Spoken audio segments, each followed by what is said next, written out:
Hello students, it's very good evening to all of you. Today I will go through the redundant frames of the structural analysis.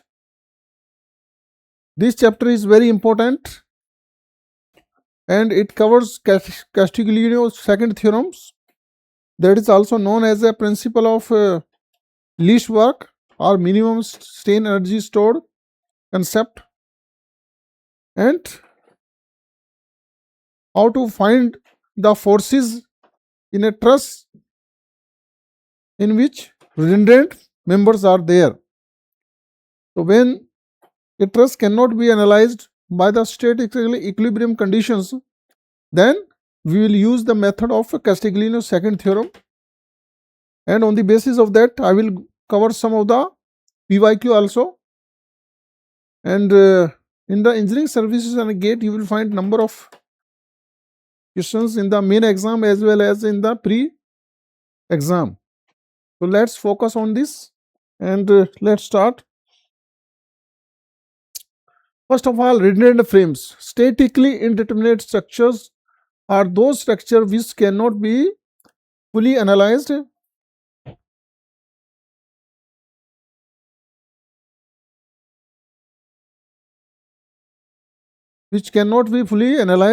by the condition of a statistical equilibrium. What is this condition? Sigma v is equal to 0, sigma m is equal to 0 and sigma h is equal to 0. When my structure cannot be analyzed on the basis of these three conditions of statically equilibrium, I can say that structure is statically indeterminate. So I will cover all these indeterminacy chapters in the separate lectures. So the indeterminate structure is that which cannot be analyzed by these conditions, and additional conditions of compatibility equations is required to analyze that. So that is statically indeterminate structures. What is the difference between statically determinate and indeterminate structures? Difference is that determinate structure can be fully analyzed by these three conditions, whereas indeterminate structures are not, these conditions are not sufficient to fully analyze the structures. So in addition to the statical equilibrium, these three conditions, I require a condition of compatibility, conditions of deformations. So that will be required to analyze the statically indeterminate structures.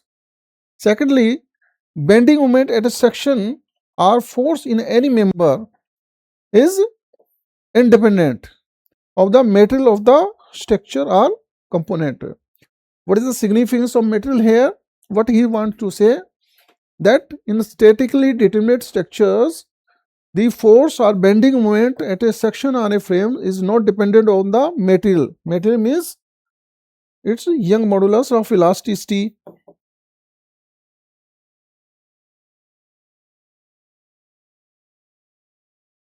Which depend on the material E, coefficient of thermal expansion, or you can say shear modulus, or the Bloch modulus, like this.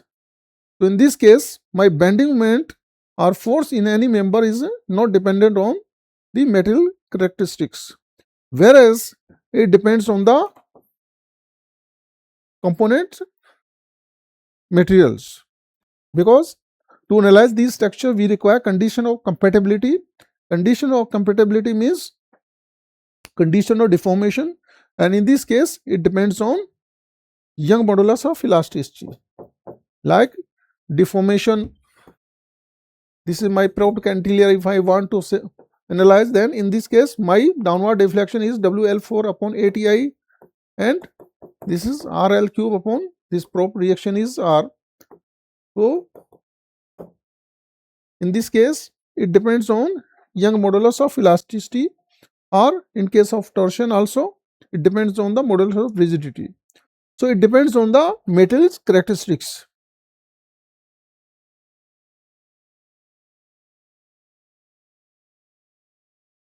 bending moment at a section or force in any member is independent of the cross-sectional area of the components. It doesn't depend on the cross-section area of the component because it is free to expand or contract. But in this case, it depends on the cross-section area of the component. Like this is the axial member and it is fixed here.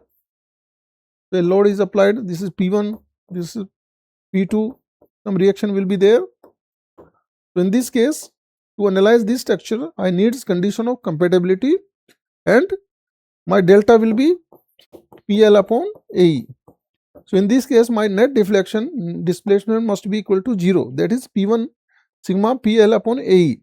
So it also depends on the area of the cross sections. So indeterminate structures.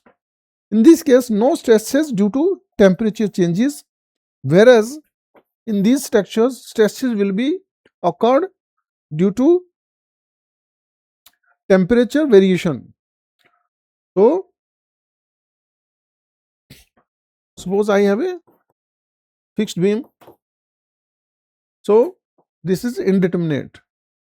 So as its expansion will be prevented by this fixed T, it will create a thermal stresses. So stresses will be developed. This is a case of indeterminate structure. Whereas suppose if it is free, then it is free to expand. So no stresses will be developed. Similarly, no stresses due to lack of fit means in case of a truss, whenever any member of the truss is either too short or too long, then stresses will be developed in case of indeterminate structures, whereas no stresses will be developed in case of a determinate structure. Now, second theorem of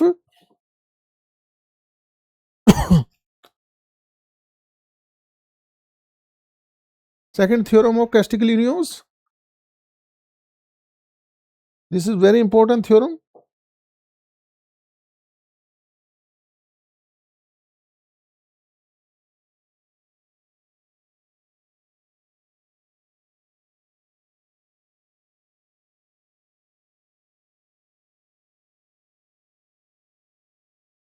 Second theorem of Castigliano, also known as principle of least work.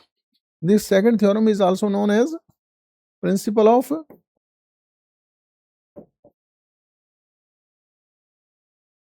least work, or you can say minimum strain energy stored.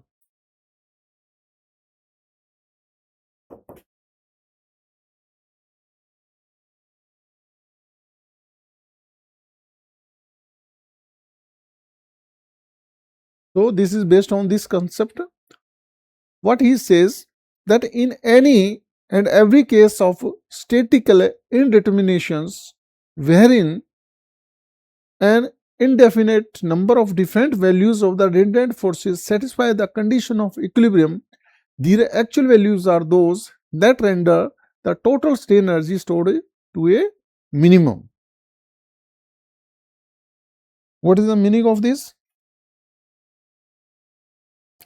Suppose I have a continuous beam. It is supported on A, B and C like this.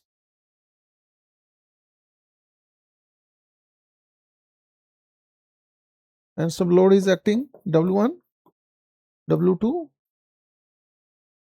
So this is A, B, C. So what he want to say that for the satisfaction of the statical equilibrium conditions, I can assume any value. Suppose this is 50 kilonewton, this is 20 kilonewton. Okay. So if I say my this reaction at RA is equal to 10 kilonewton, then correspondingly my reaction at RB and RC will be there. So RB plus RC, the sum of RB plus RC will be equal to total vertically downward force, which is 70, minus this 10. So it will be 60. If I put this value 20, then it will be 70 minus 20. So I will say RB plus RC will become 50. Total vertical download is 70 minus this 50. If I say this is 40 kilonewton, then accordingly my these reaction will RB plus RC, sum of this will be the net total vertical download is 70 minus this 40, it will be 20. 70 minus 40 means 30. So like on this, I can assume any of the conditions, and in every conditions there is a sigma V is equal to 0 and sigma M will also become 0, sigma H also become 0 accordingly. So for the satisfaction of the statically equilibrium condition, I can assume any value. So there are indefinite number of values that can be put in place of reaction at RA. But my question is not that. The statically equilibrium conditions can be satisfied by assuming any value of the reactions here.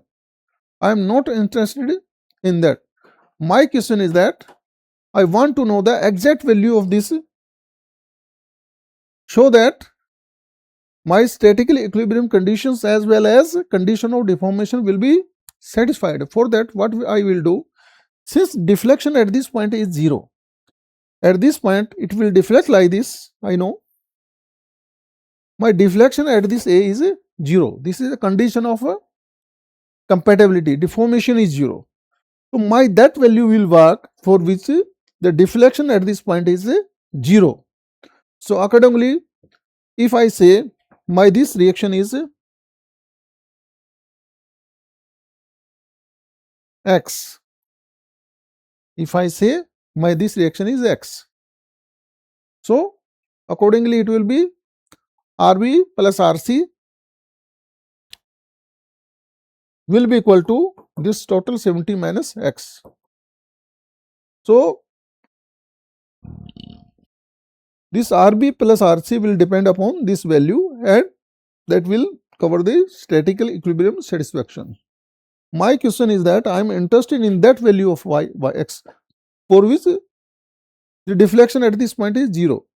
And how to find the deflection here? What is the formula? What Castigliano first theorem says? Castigliano first theorem says that partial derivative of the total strain energy stored with respect to the force applied at a point in which the deflection is desired. If I want to know the deflection at this point, then I will do partial derivative of the strain energy stored with respect to this reaction.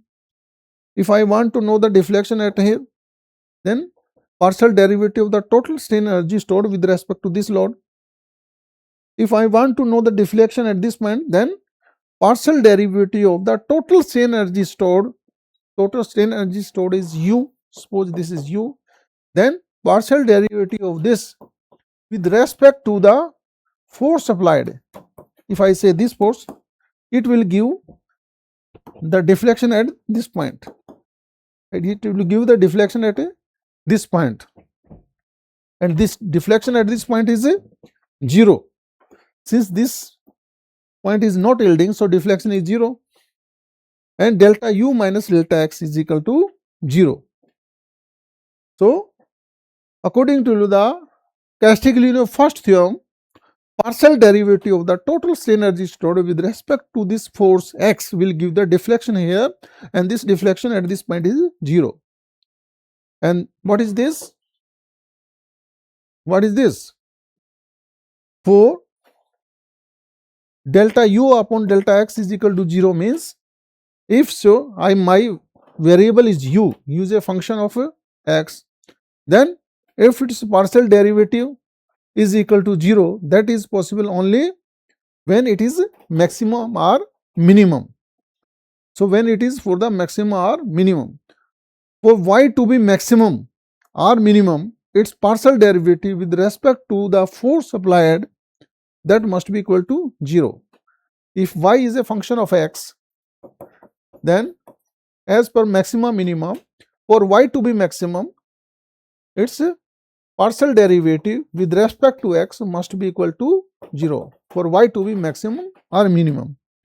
So, in this case, delta u upon delta x is equal to 0, and that is a condition of minimum strain energy stored.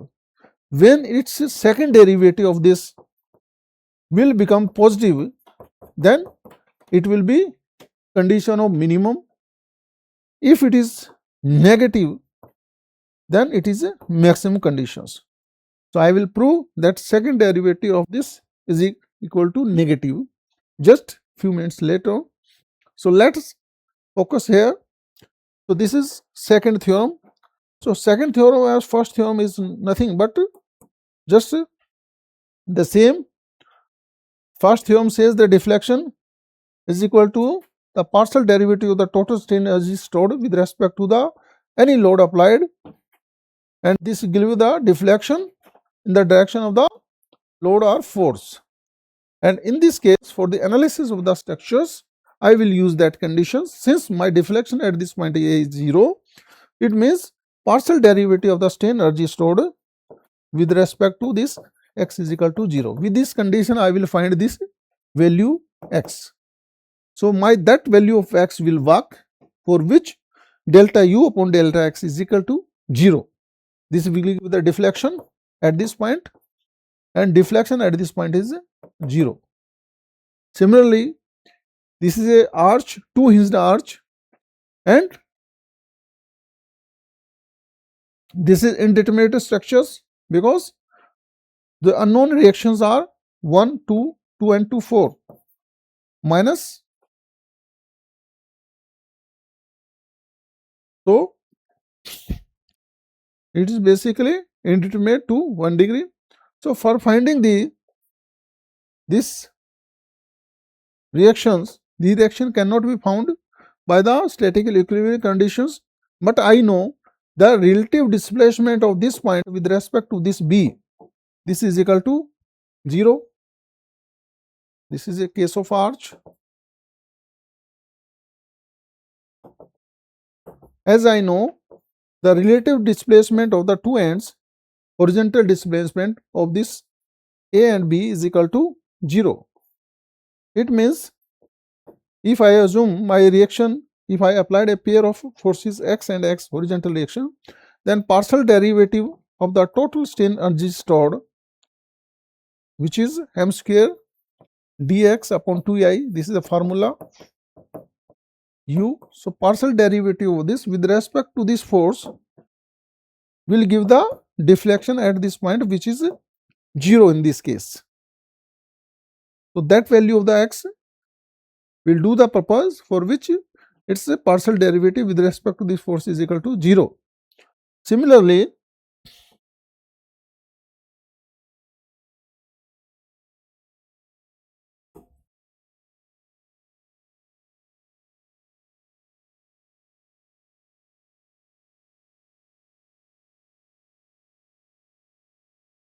this is a case of, this is a truss.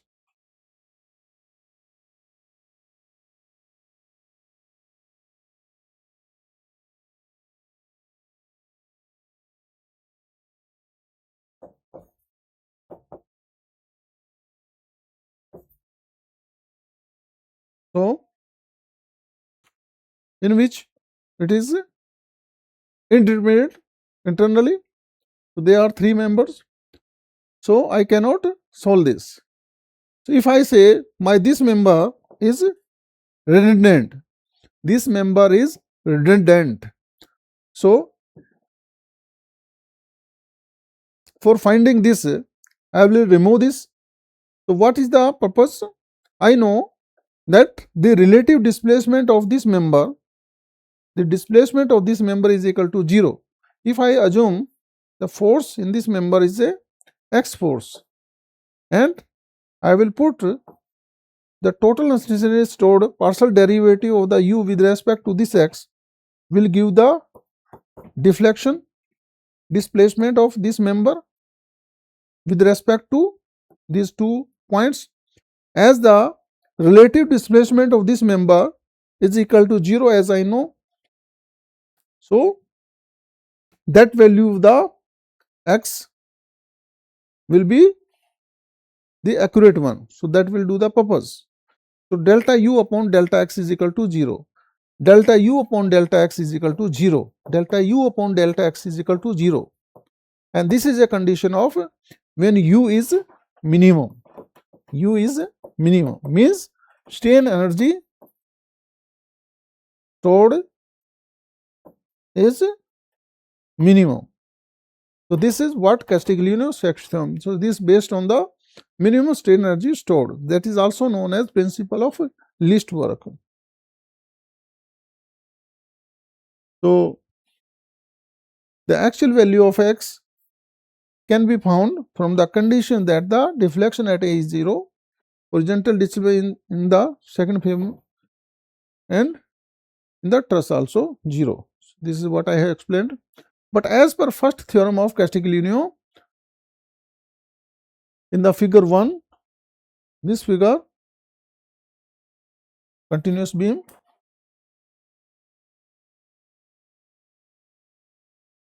is given by this one, where y is the strain energy stored. In figure 2 also delta u. So, if the u is the strain energy stored by redundant frame, the structure which is a function of the x, then the quantity of x will be given by delta u upon delta x is equal to 0. It is a condition of maximum minimum value of u. So, in general,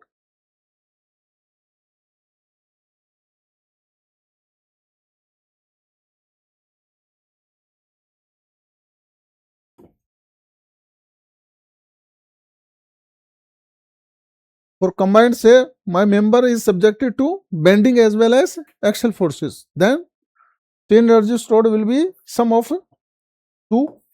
In case of bending, it will be m square dx upon 2i, and due to axial forces, it is a p square l upon 2ia. Suppose my structure is subjected to both bending as well as axial. So, then in this case, u will be summation of this plus summation of this, where m is the bending moment at a section, this p is the axial force in any member, and for maximum and minimum value of u, delta u upon delta x should be equal to 0.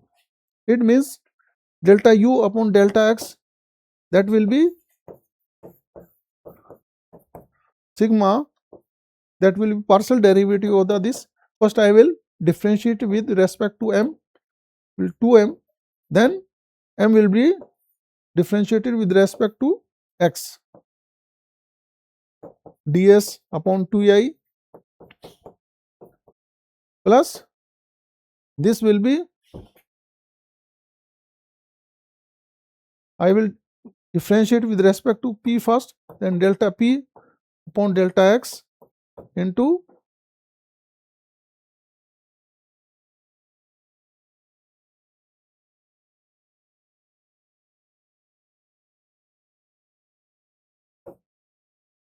so this will be m into delta m upon delta x into ds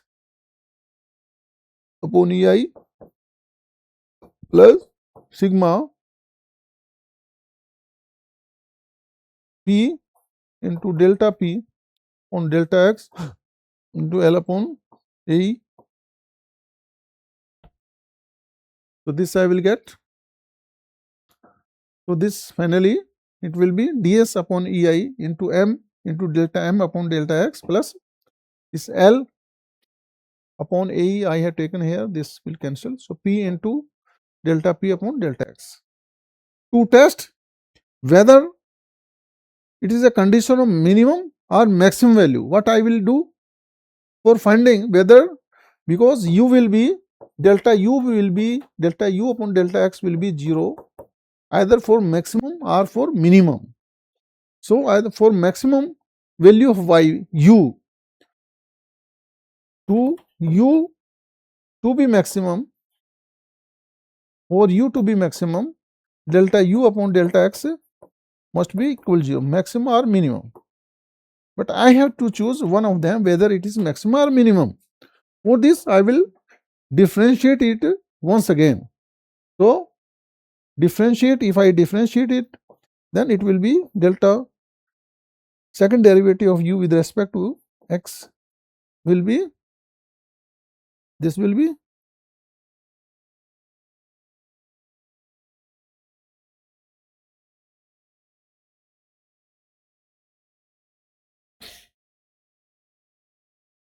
delta m upon delta x here plus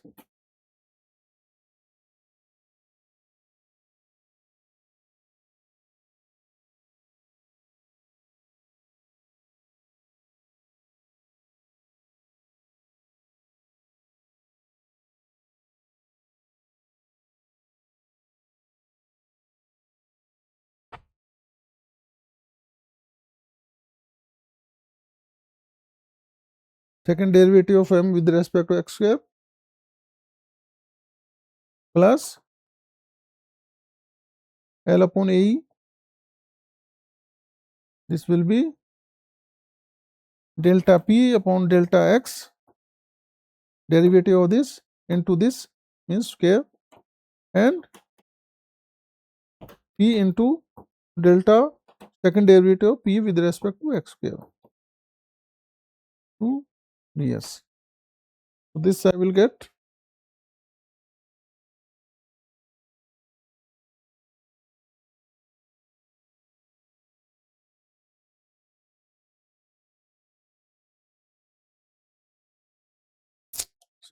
this one. Now, as I know, this bending moment is a linear function of x. Bending moment is a linear function of x. Since in case of a continuous beam, this is a force x, and bending moment at any point, suppose at this will be force into distance. For at distance x, bending moment will be x into this distance. So it is a linear function. Similarly, the axial force is also a linear function. So this is my truss, and if x is the force, then it will be accordingly contributed in the other members. So in both the cases, it is a linear function of x. If it is a linear function, then its derivative will be constant. Suppose if it is 4x, then its derivative will be 4 means constant. You will get this one, constant. So it will be constant. So delta m upon delta x, and this will be constant. So these are constant, and square of the constant, these are constant, and square of the constant will be positive. So this will be positive, and this will also be positive. So it means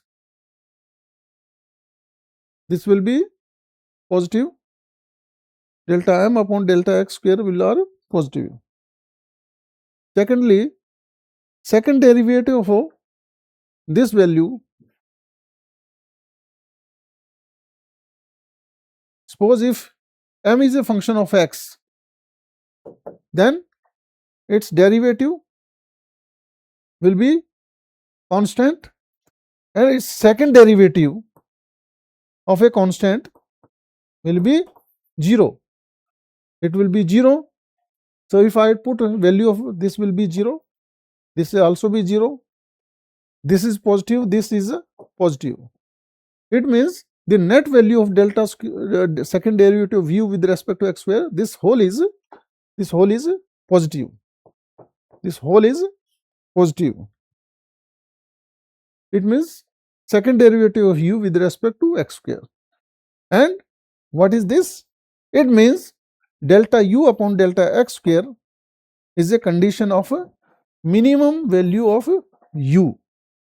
For u to be maximum or minimum, the first condition is that its derivative with respect to x must be equal to 0. Secondly, if I have to find whether it is maximum or minimum, then I will further differentiate it with respect to, and if this quantity is positive, then it is a condition of a minimum. It means it is a condition of minimum strain energy stored. So this is a condition of minimum value of u. And what is u? U is strain energy stored. Hence, for all the conditions of equilibrium, the actual value of x is given by that value for which the strain energy stored is minimum. So this is a concept. This is a condition of minimum strain energy stored, or principle of least work. So this is Castigliano second theorem. What he says, that my strain energy stored should be minimum. On the basis of that condition, you will find the redundant force. So this is Castigliano's second theorem. Now let us do some example.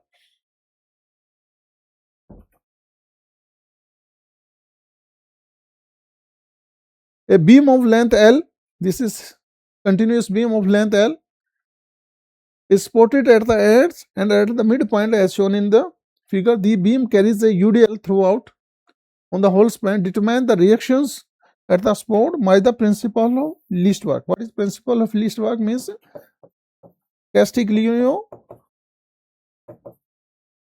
second theorem, or I can say minimum strain energy stored theory, yeah, principle. So if I say my reaction at the middle spot is R, then I know what is the condition of minimum strain energy stored? Delta U upon delta R. This will give the deflection at this point. This will give the deflection of this point, and deflection at this point y is 0. So delta U upon delta R is equal to 0. Means this is a minimum strain energy stored concept. So first I will mind the m, then U will be m square ds upon 2I integration and then summation. I will find the total strain energy stored. Then I will put in this formula. Then I will find the partial derivative of v u with respect to this force, and that I will equate to 0, and from that equation I will find the r. So now let's do the things step by step.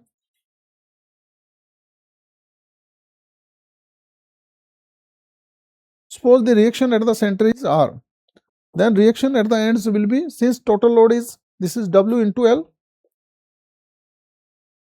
W into L is the total load, minus this reaction. So this will be the remaining vertical download, and that will be shared equally by the A and this supports. So reaction at RA and RB will be equal to the total vertical download load minus these reactions, and that will be divided by 2. So WL minus R by 2, WL minus R by 2 is the reaction. So R will be given by the conditions delta U upon delta R, that is the principle least work, or strain energy stored is minimum. Since delta U upon delta R will give the deflection at this point, and which is 0. So strain energy stored is minimum. I will find this one. So for this I will find the U is equal to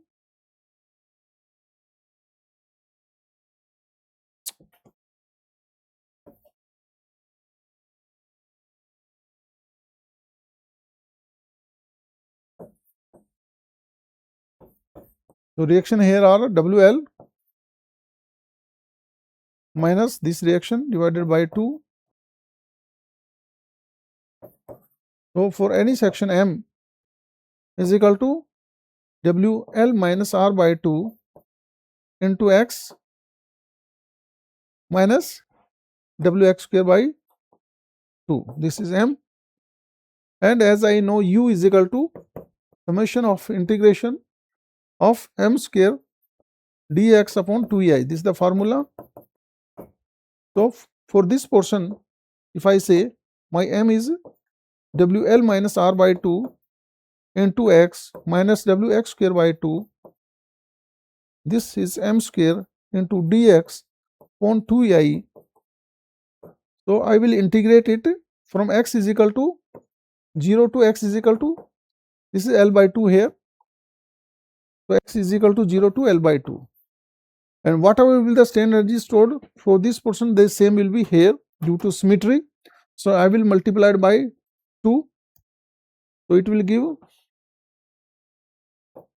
1 upon EI into 0 to L by 2 WL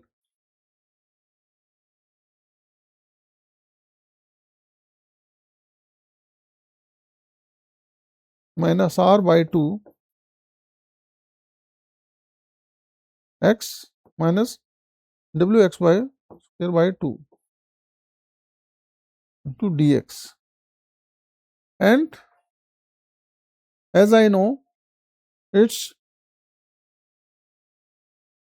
derivative of this will be delta U upon delta X will be 1 upon EI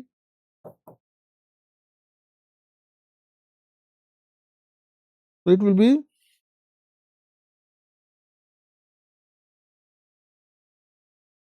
first I will derivative of this will be 2 into WL minus R by 2 into X minus WX square by 2 raised to the power 1 into coefficient of R. Coefficient of R is equal to minus X by 2 into dx, and that will give the deflection here delta U upon delta R, that must be equal to 0.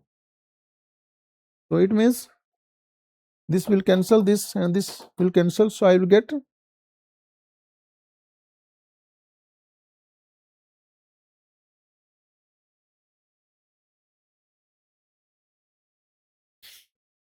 this will be delta U upon delta X is equal to 0, means integration from 0 to L by 2, and this will be, I will multiply it by this 2 and 2 will go, and this internally 2 and 2 will also go. Since it is equal to 0, so they will go on the other side, will become 0. So it will be W minus R into X square, and that will be minus because of this, and it will be plus, this will become W X cube dx. This will be, I can say R minus W. If I integrate it, this will be R minus W into X cube upon 3, means 1 by 3 L by 2 cube plus W X 4 upon 4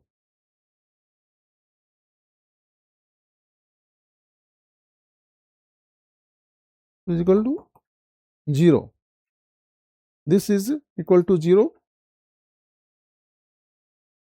So it will be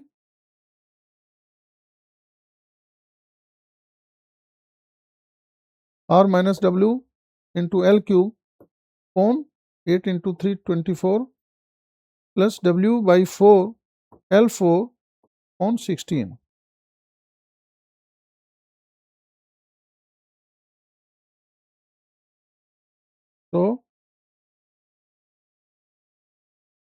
From this I can find the value of the R.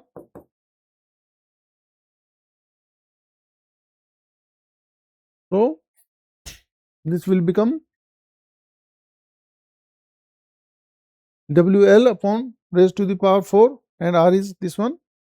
So R can be found from this equations and this will be 5 upon 8 WL. So R is equal to 5 upon 8 WL. So reaction at the each port, as I know, WL minus R by 2.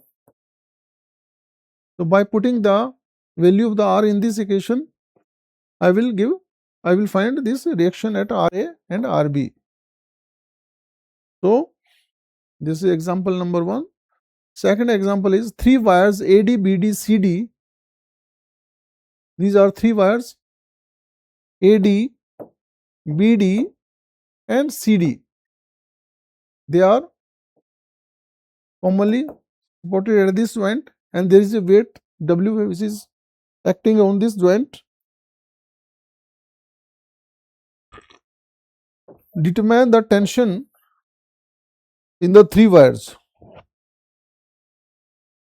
So tension in the 3 wires I have to determine and show that the horizontal moment of D,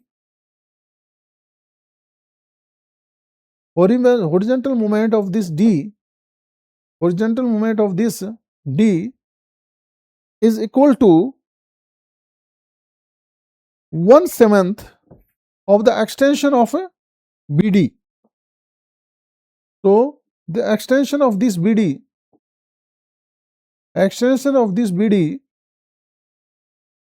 and horizontal moment of this D. So horizontal moment of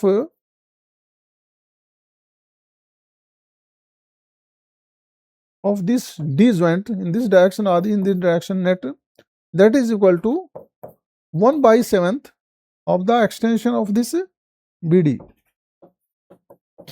So this I have to prove.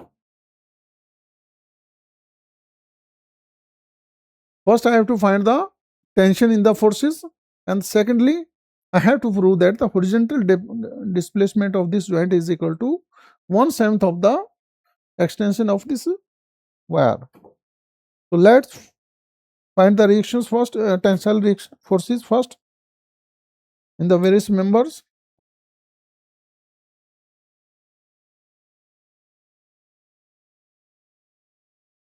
So this is the case. This one is 5 meter, this 5 meter, this is 3 meter, 5 meter and this is 3.75. So theta, this theta will be this, for this is theta, this is 3 meter and this one is 4. So it is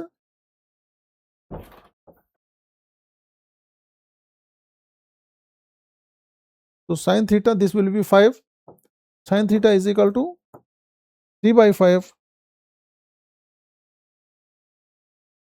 and cos theta is equal to 4/5. Now suppose reaction in the central wire is R. So reaction in the central wire is R. Suppose if I assume and so reaction it R here. So accordingly I find the reaction in the other wires due to statically equilibrium conditions. For this sigma V is equal to 0. So suppose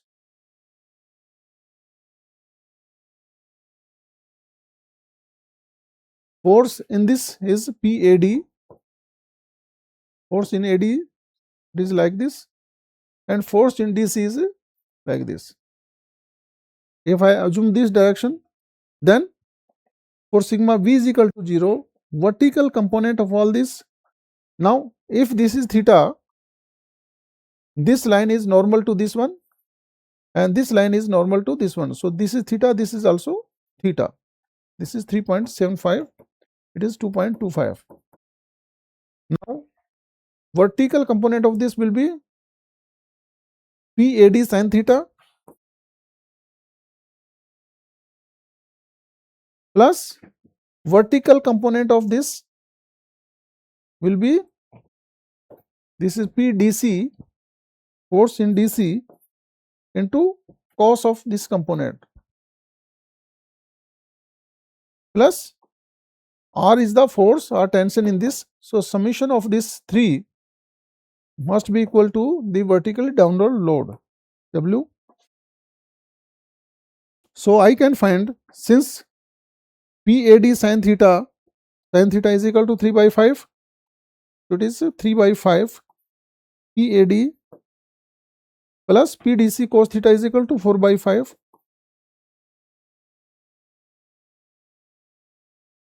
is equal to W minus R. So this will be 3 PAD plus 4 PDC is equal to 5 times of W minus R. So this is equation number 1. For sigma H is equal to 0, if I resolve it horizontally, then component of this will be PAD cos theta, and that must be equal to this force PDC sin theta, and PAD cos theta is, this will be 4 by 5 PAD is equal to, what is sin theta? This is 3 by 5 PDC. It means this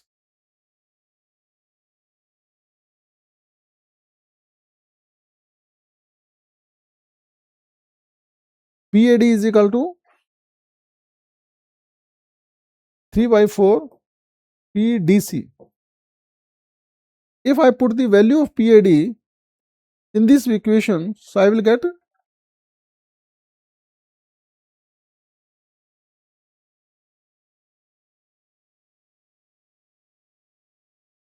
so this will be 3 into PAD is equal to 3 by 4 PDC plus 4 PDC, force in DC, is equal to 5 W minus R. So this will be PDC 9 upon 4 plus 4 is equal to 5 W minus R, and this will become 25 upon 4 is equal to 5 W minus R, and this will be PDC. PDC will be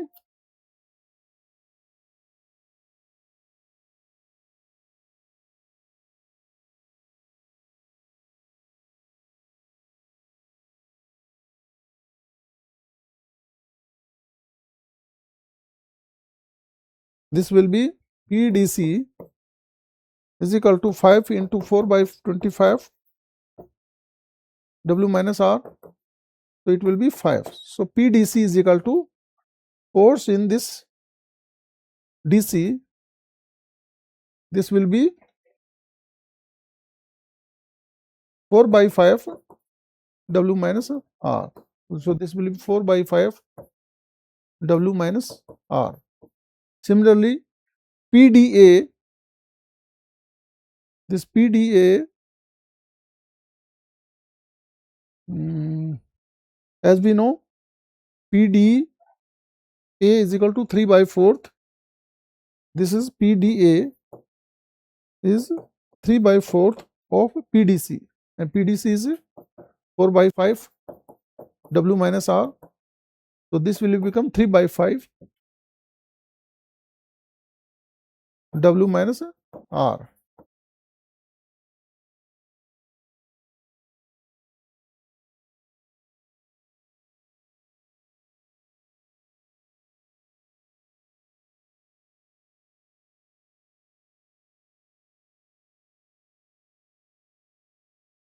Now,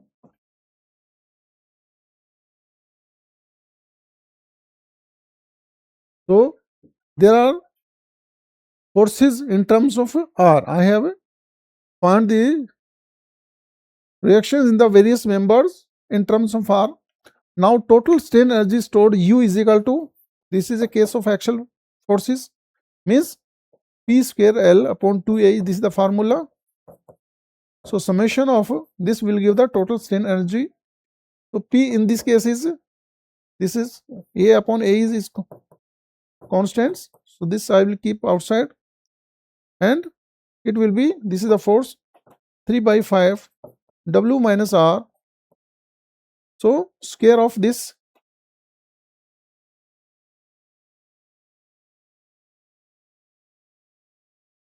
into length of this is 5, and 2AE I have taken outside. Similarly, in this member it will be 4 by 5 W minus R here into length of this member is 3.75 upon 2AE, and this is the formula for U. And as I know the relative displacement of this R, B and D is equal to 0. So I will find the condition of minimum strain energy stored for this delta U upon delta X is equal to 0. So delta U upon X in this case is R. So delta U upon delta R is equal to 0. So partial derivative of this delta U upon delta R will be 0. So it will go on that side. So this will become 3 by 5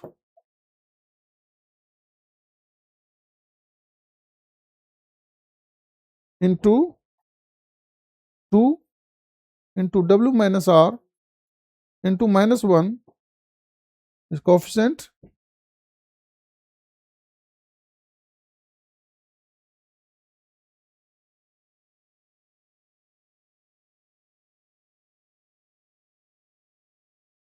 minus and plus this also.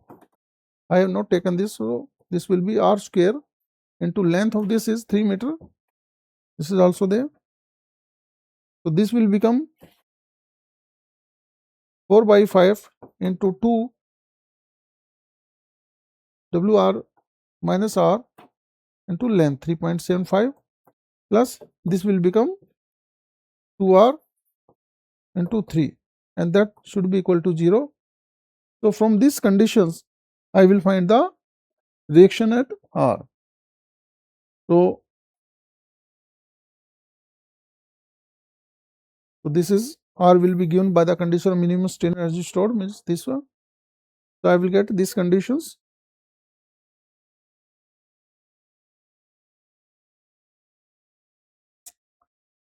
Partial derivative of this will be this one. So I will get these equations,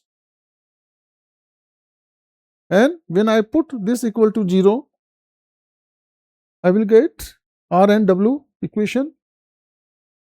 So I will find the reaction R, and this will be 0.583 W.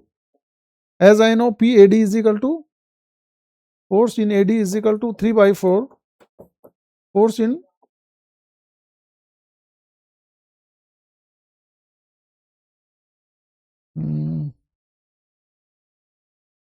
yes. So finally, after finding this, PAD is equal to 3 by 4 W minus R, this is 4 by 5 W minus R. So I will put my value for R in this equation. So I will find PAD, force in the various members in terms of the this load, this vertically down load W. So I have found the forces in the various member in terms of this W. So these are the reactions. Now second thing which he wants to know, that the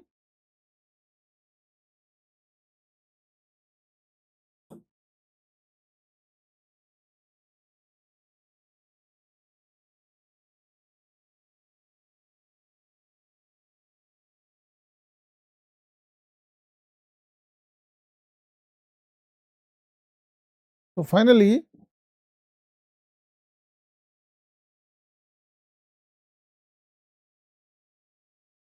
the force in the central wire is 0.583 and in AD it is 0.25.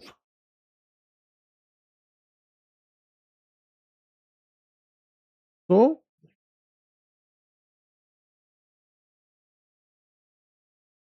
in this case this is 0.583 times of this W and this is 0.25 W and this one is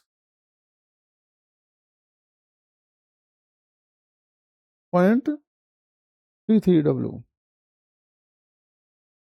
This is 0.33 W. So I have found the forces in the various member of this truss. Now,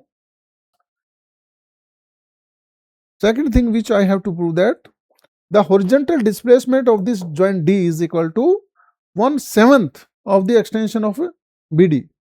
Now, let's find the extension of this member. So, delta AD, that will get the extension in these directions. Delta AD is equal to force 2phi W PL upon AE. This is the formula for extension. So, force in this member into length is 5 meter upon AE. So, this will be 1.25 W upon AE. Extension of this CD, this will be force in this member into length PL upon AE, length is 3.75 upon AE. So,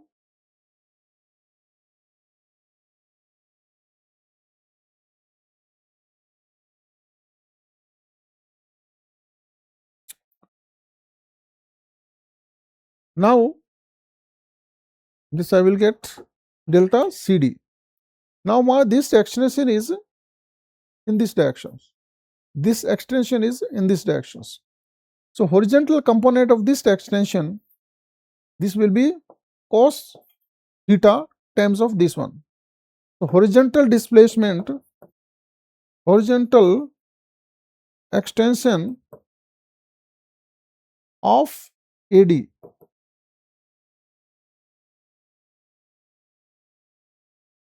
So, horizontal, this is the extension in the direction of the member. So, horizontal component of this extension will be this 1.25 W upon AE into cos theta,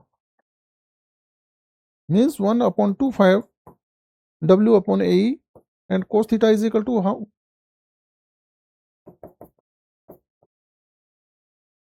Cos theta is equal to 4/5. So, this will become this into this is equal to 5. So, it will be W upon AE, means this extension is W upon AE and this is in this direction. Now, extension of this horizontal extension of this member will be this into sin theta, this into this angle is theta. So, this into sin theta will give this extension. So, this will be 0.33 W into 3.75 upon AE, which is this one, into sin theta, sin of this, and sin theta is equal to 3/5. So, this multiplied by this is equal to 1 and this will be 0.75 times. So, this will be 0.75 W upon AE. So, this is W upon AE and this is 0.75 W upon AE. So, this displacement is towards left, this is towards right.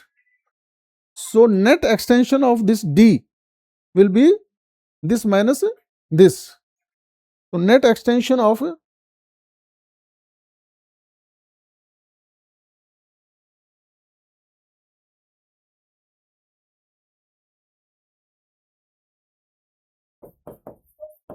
net displacement, rather displacement is the most appropriate word.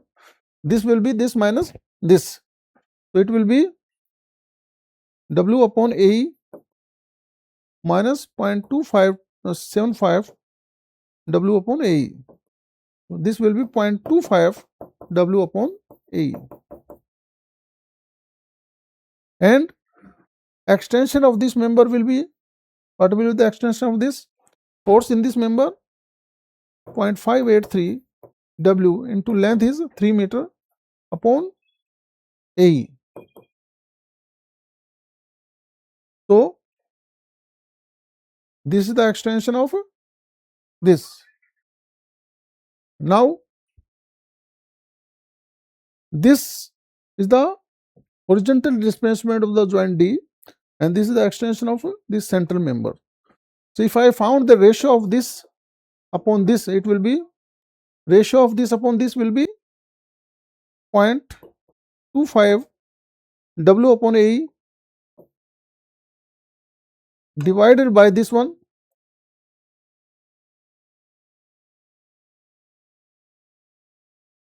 So this W upon AE, so it will be 0.25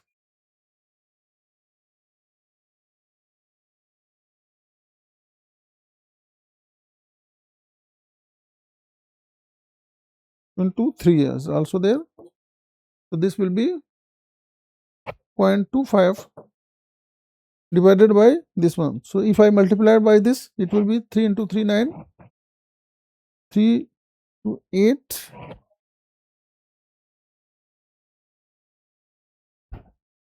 so it will be 1.749. I say 0.75, I can say 1.75, and 1.75 means this will be 1 upon 7.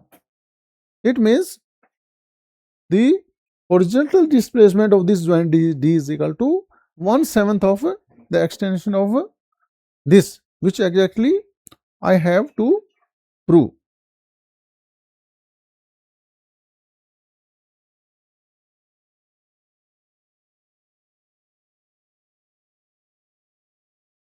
So this is horizontal moment of D is equal to 1/7 of the extension of BD. Now redundant frames, how to analyze the redundant frames? That is based on the unit load method. So this I will explain here. Redundant frames are those frames which cannot be determined by the statical equation of equilibrium. So for this I have to use the strain energy formula. Suppose this is my truss A, B, C, and a load W is acting here, and the forces in the various members are S1, S2, S1, S2, S3, S4 and S5 like this, and force in this member is X. So if I have to find the forces in the various members, I cannot find straightway by statical equilibrium conditions, because number of unknown are 3 here.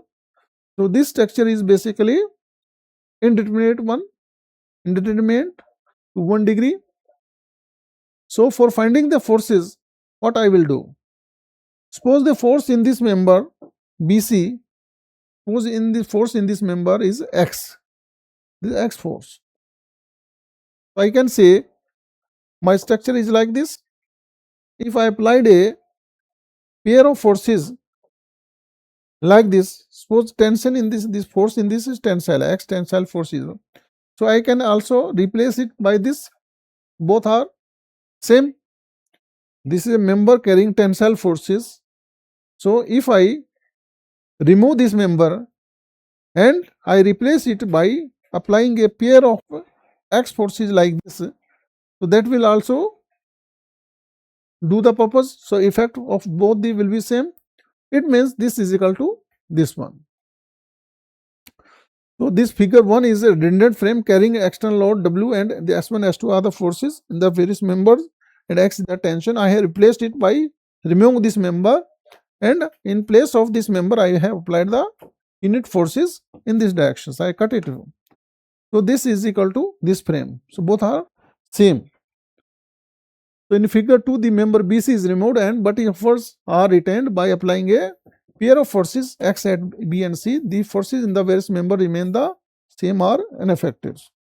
Same. Just I removed and applied a X forces. So both are same. Figure 3 shows the member without the member BC, and for the given load W applied on the structure. Let P1, P2 be the forces. Suppose, so if I remove that forces, it means my structure was like this.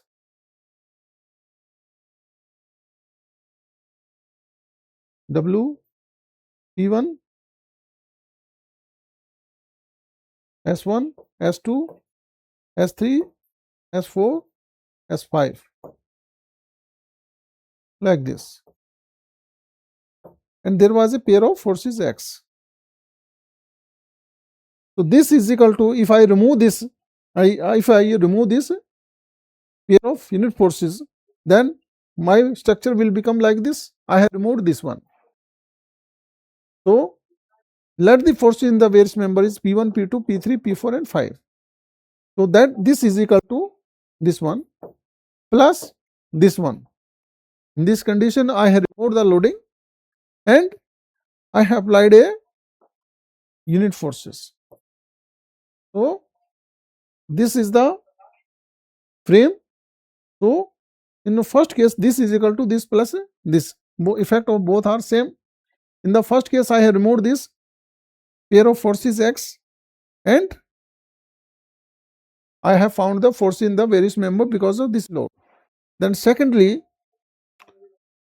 I removed this loading and applied this pair of forces.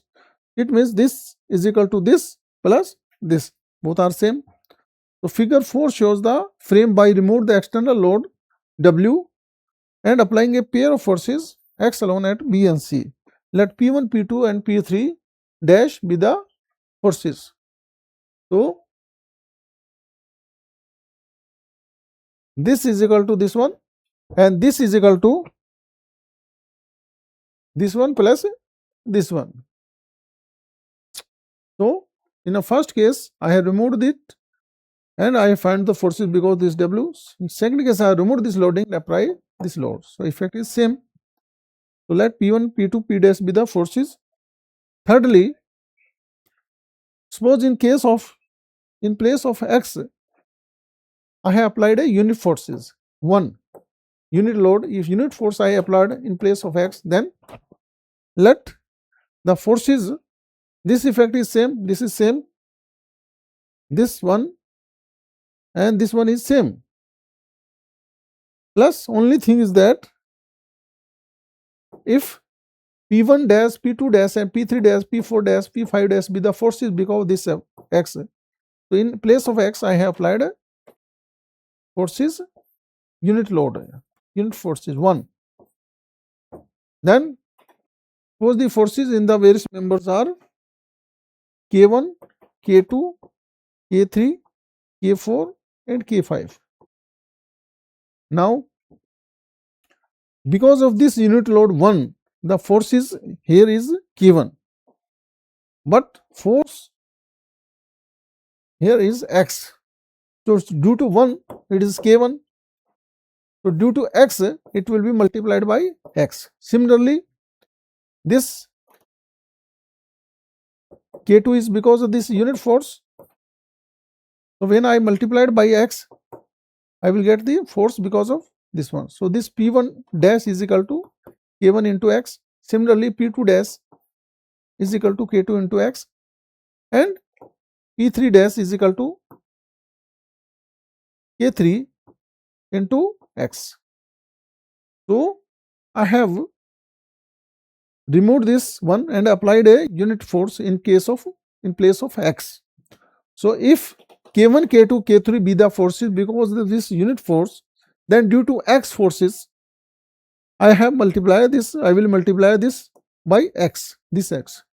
Suppose this is due to 1 kilonewton be the forces, then due to 10 kilonewton, suppose this is 10. So every member will be 10 times of this one.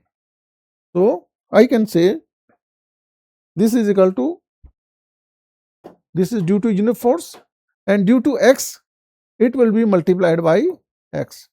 The whole will be multiplied by X. Means forces in the various members will be correspondingly multiplied by X. That will give the forces due to X. And this is same. I have removed the member, and this is due to external loading. So now my total forces here, which was S1, S2, S3 be the final forces in the various members. So this will be equal to P1. This is when I removed this member, and due to external loading, this P1 is the force. Then due to X, first I will find by unit force, this is K, and I multiplied this K1 by X. I will find the force due to X. So due to one unit force, the force in this member is K1. So if the force here is X, then every force K1, K2, K3, K4 will be multiplied by X. So P1, this S1 will be P1 plus K1X. Similarly, this P2, final force S2 will be this P2 plus this force, which will be K2 into X. Similarly, S3, this final force will be P3 plus K3 force into X. So on. So the final forces in the various member will be this one, P1 plus K1X, P2 plus K2X, P3 plus K3X, and so on. Now we have, I can also say that this P1 is, so final force is P1 plus P1 dash S1, and S2 is P2 plus P2 dash. This P1 dash, P2 dash is equal to K1X. This is due to X, and due to 1, if it is K1, then I will multiply it by X. So it will be P1 plus K1X, P2 plus K2X, like this. So my force in the various members is like this. Now total strain energy stored by the frame will be summation of S1 square L1 upon 2 A1 even. This is a formula for axial forces, whereas L1, L2, L3 are the length of various members, A1, A2 are the cross section area of the various members. As I know, my force in any member is P1 plus K1X. So if I put the value of S1 here, this I will get this one. Now U is equal to summation of P1 plus K1X square into L1 upon 2 AN E. As I know, as per Castigliano's second theorem, partial derivative of the strain energy stored with respect to this X should be equal to 0, as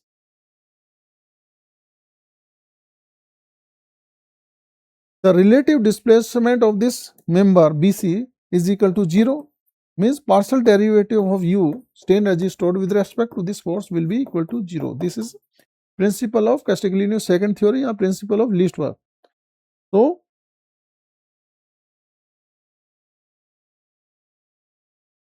I will find the derivative of this one, and derivative of this one, delta U upon delta X will be summation, this will be 2 P1 plus K1X into coefficient of this X, which is K1 into L1 upon 2 AN E1. So this will and this will be equal to sigma P1 K1 L1 upon A1 E1 plus sigma K square K1 square L upon A1 E1 into X, and this must be equal to 0, means X is equal to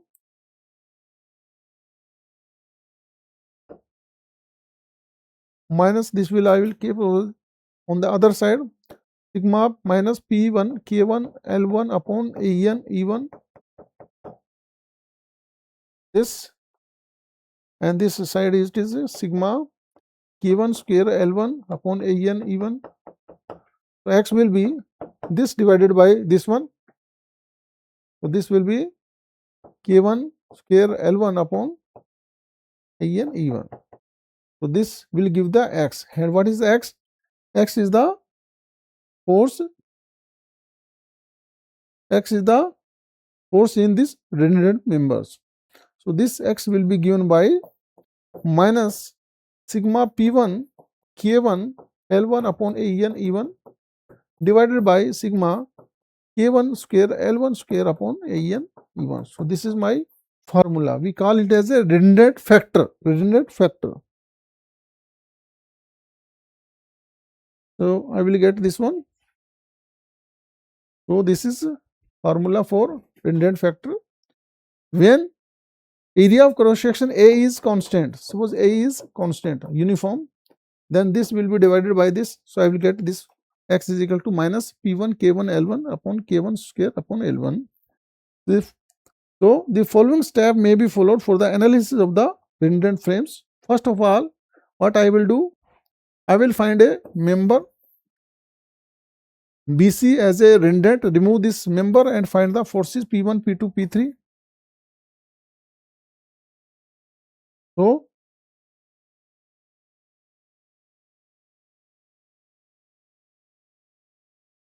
first of all,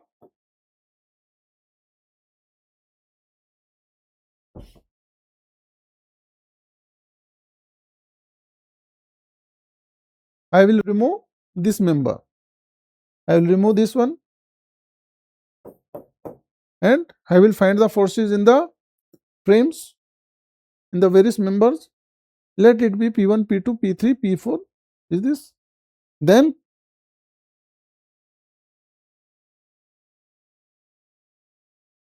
second step, remove the given load and I will apply a pair of unit forces, maybe tensile or compressive, in place of the members and find the forces K1, K2, K3. So in that case, first I will remove this and find the forces in the members, this P1, P2, P3. Then I will remove the loading like this. I will remove the loading.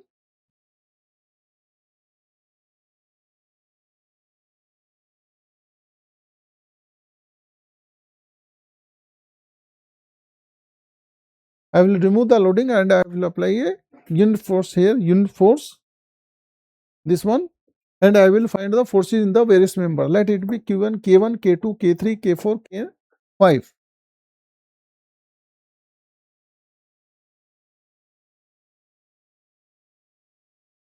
Then tabulate the above results as follows. I will make a table. This member X, Y, Z like this. So force in that member because of the external load, and remove the redundant force. This is P1, P2, P3.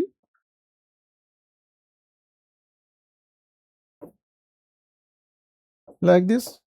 And after removing the external load and apply unit forces, let the forces will be K1, K2, K3. So length of various members like L1, L2, L3. Then it will be, let it be A1, A2, A3. So PKL upon E.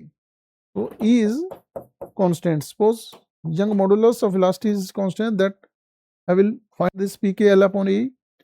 Then similarly k square L upon A. This is summation of pk L upon A. This is k square L upon. Then after finding this, I will find a redundant factor or correcting factor. The formula is minus sigma pk L upon A upon sigma k square L upon A. Since E is constant, actual formula is this E will cancel, so I will get this one. So this is a redundant factor. So final force in the member will be S is equal to P plus Kx. This P is because of the external load after removing the redundant force, and this K is after removing the external load and due to unit load, and that this X is the factor. When I put the value of X in this equation, I will find the forces in the various members. So this method will be illustrated by doing some numericals. So this question came in 2009 of 20 marks. All the members of steel truss shown in the figure are pin jointed and have same area of cross sections. Calculate the vertical and horizontal component of the reactions at A and B. So this question came in 2009.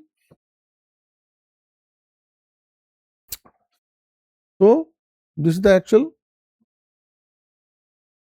Both are hinged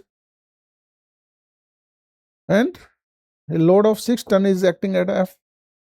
This is 3 meter, 3 meter. This one is 4 meter, 4 meter, and this is 4 meter, 4 meter. This member AE, EF, FG, GB. This is B, GB, and this is AC, CD, and this one. So I have to find the reactions, vertical and horizontal component of the reactions at A and B. Means reaction at this RA, reaction at this RB, and horizontal reaction here,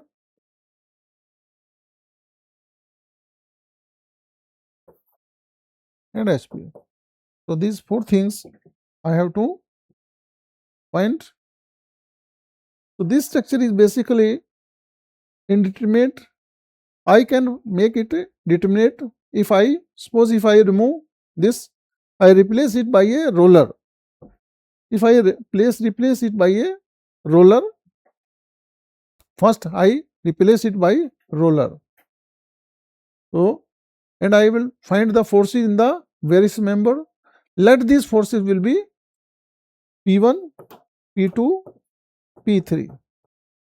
Then I will apply it a unit force at this end and find the forces. Let it be K1, K2, K3, and I will make a table, find the correcting factor sigma pkl upon AE upon sigma k square L upon AE, and final force in the various member will be S is equal to P plus Kx. So this is the procedure. So first, since this end is, I consider this end as a redundant, so I will remove this redundancy by replacing it with the roller.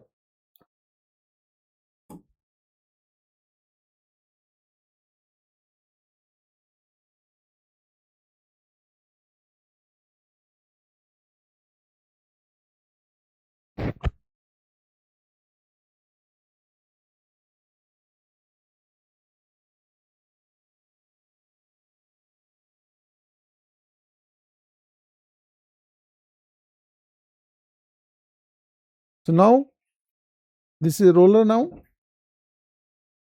So total vertical load is 6 ton. So it is symmetrically placed. So reaction at this end will be half of this. This will be 3 ton and 3 ton.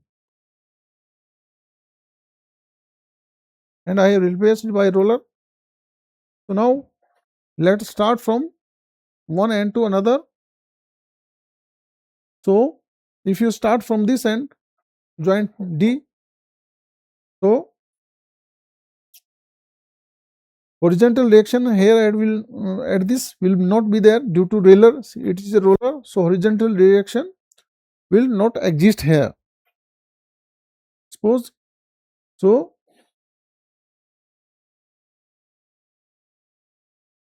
This horizontal component is not there. So reaction force in this member will be 0. How? Suppose this is the joint D, B is the joint like this. This is theta, and this force is PBD. This PBD, horizontal component of this will be PBD cos theta, and that must be equal to 0 since no horizontal reaction will be there due to roller. It means PBD is equal to 0. So there will be a 0 force here.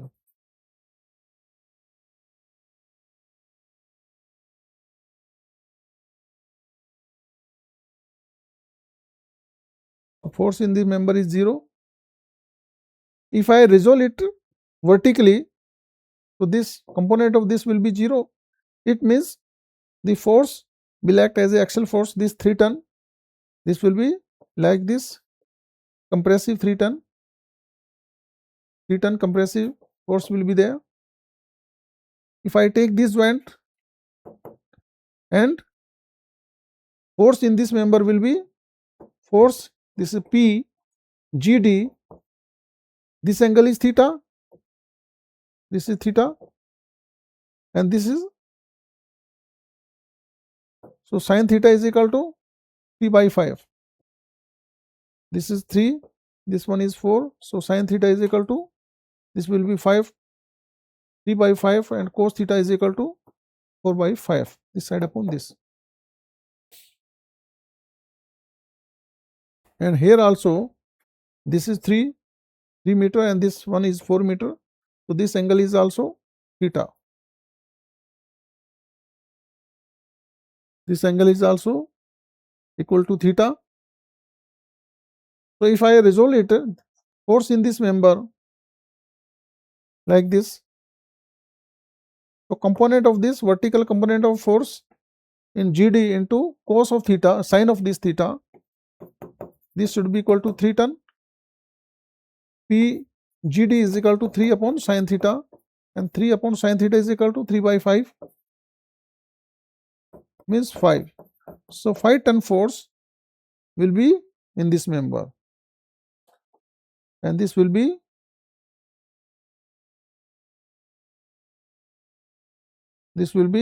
tensile.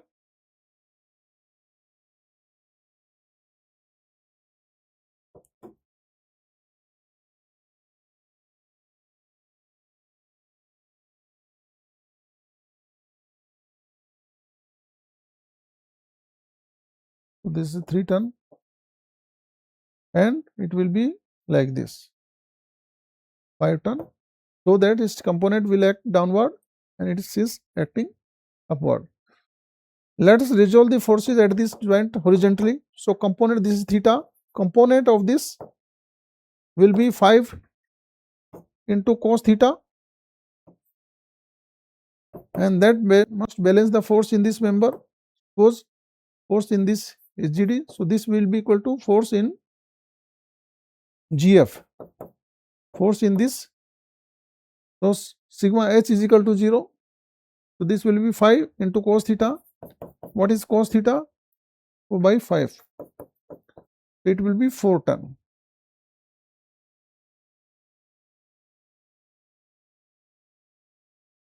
Similarly,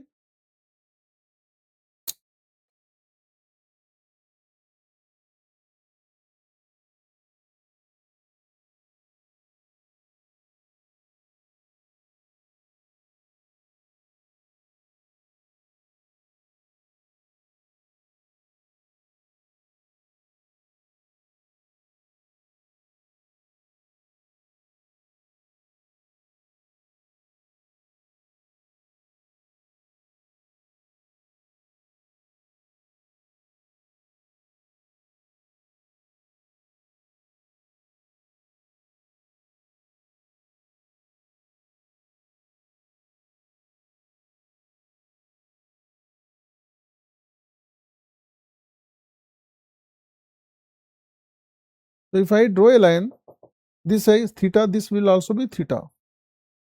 So force in CD, suppose it is like this. Force in, if I resolve it along these directions, so component of this will not be there, and force in this member CD into sine of this angle, sine theta, this must be equal to the force in this member. I am resolving along these directions. This must be equal to 5 PCD into sine theta is equal to 3 by 5 is equal to 5 by is equal to 3 by 5, and this is equal to 5 sine theta.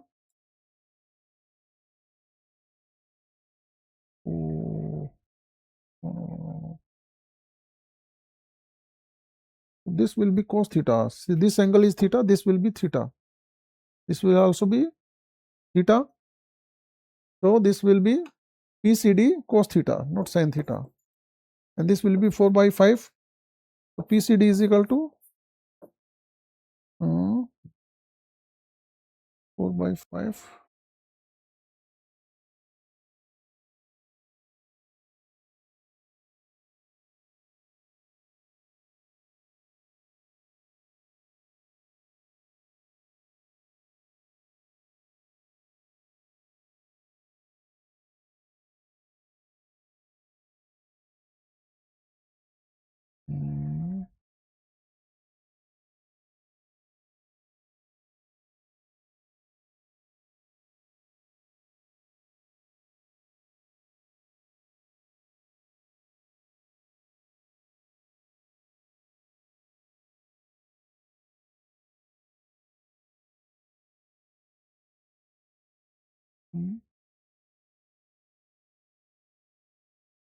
I think this is not perpendicular.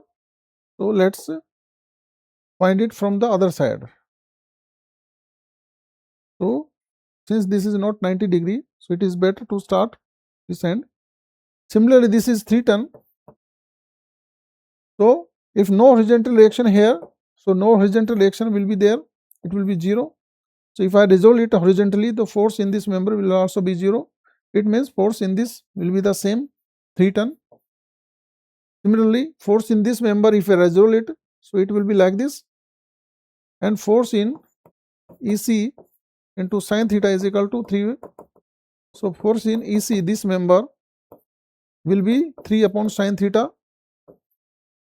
So it will be 5. So component of this will be 5 cos theta, and force in this member will be like this, opposite of this, 5 into cos theta is equal to, it will be 4. Now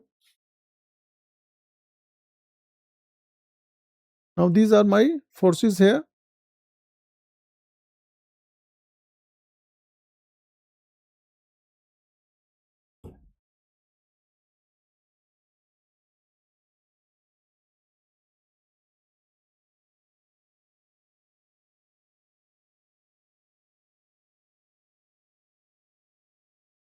So if I draw a line, this is theta, so this will be theta, and this angle will also be theta. This angle will also be theta. So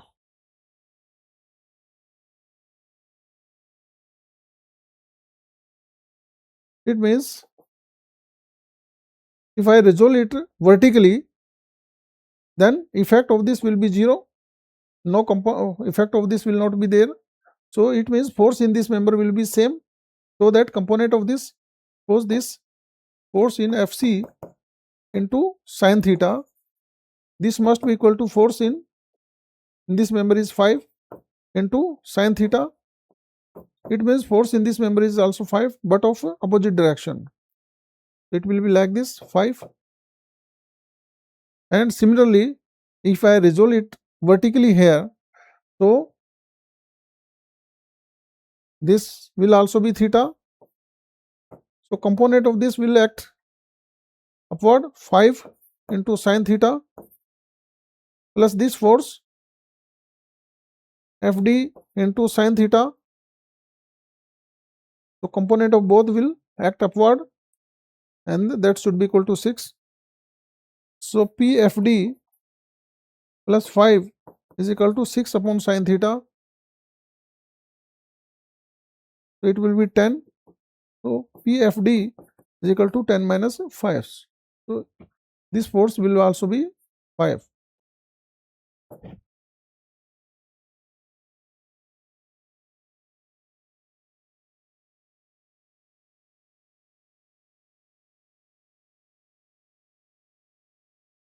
So if I resolve at these forces along the horizontal directions, then component of this is C, this force is acting 5 in this direction, this is like this, and this angle is theta, this is theta. So force in this member will be, component of this will be like this, 5 cos theta, and component of this will also be 5 cos theta. So both are acting in this direction, so total it will be 10 cos theta. It means force in this member should be equal to this, and this will be like this. So force in CD. So 10 cos theta means 10 into 4 by 5 cos theta. So it will be 8 ton. So 8 ton force will be there in this member. So finally I will get forces in the various members like this, which I have put. So these are P1, P2, P3, P4, P5, P6, P7, P8 like this. Now what I will do? I will remove the external load of 6 ton and I will apply a unit force at this point. I will apply a unit force at this point. Since this I have considered redundant, so this is called case system of forces. Remove the external load and apply a unit horizontal load at B like this.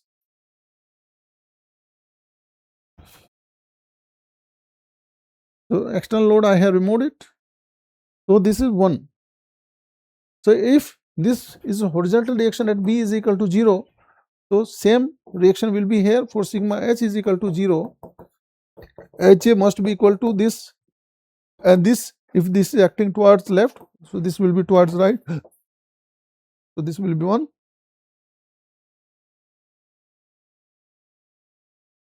So now I can find the forces in the various members. Since no vertical force is there, so reaction, vertical reaction here and here are, there will be 0. No vertical reactions. So let's find the forces. If I resolve it, I can start up from either way. If I start from this,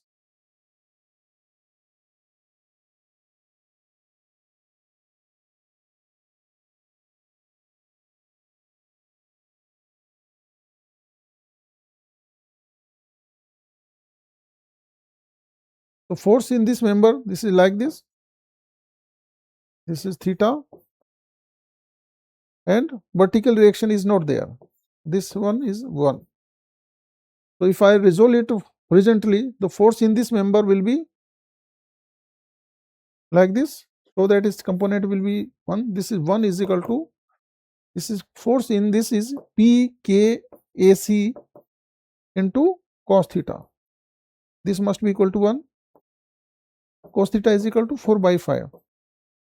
Means KAC is equal to 1 upon this. So it will be 5 by 4. So this is 5 by 4. Now vertical reaction is 0. So horizontal component of this will be like this. And this must be equal to this force in this member will be 5 by 4 into sine theta. Sine theta is equal to 3 by 5. It will be 3 by 4 like this. 3 by 4.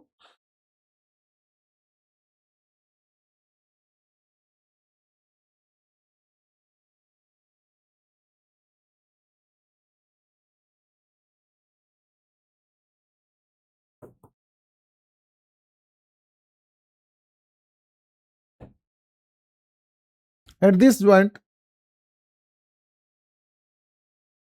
this is 3 by 4. Force in this member, this angle is will also be theta. If this is theta, this angle will also be theta, since this is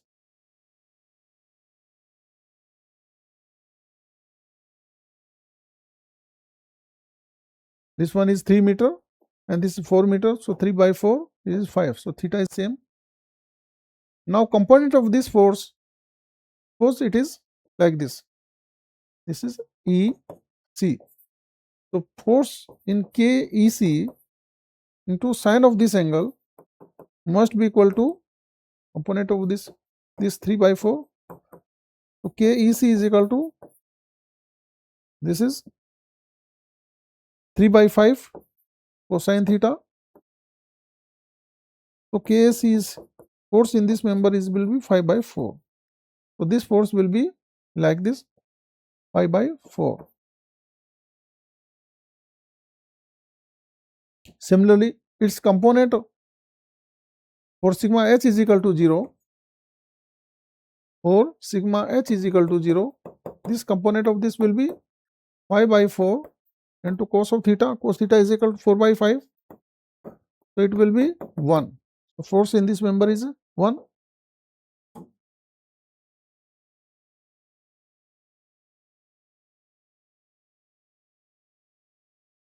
So this is 1 here.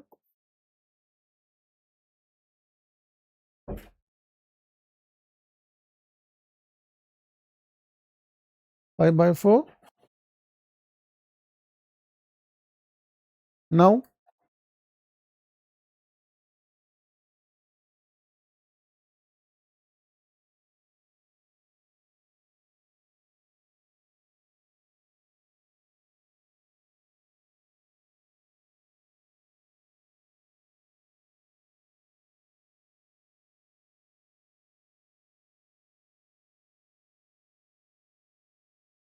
similarly from this end also we can find the forces, same forces will be there.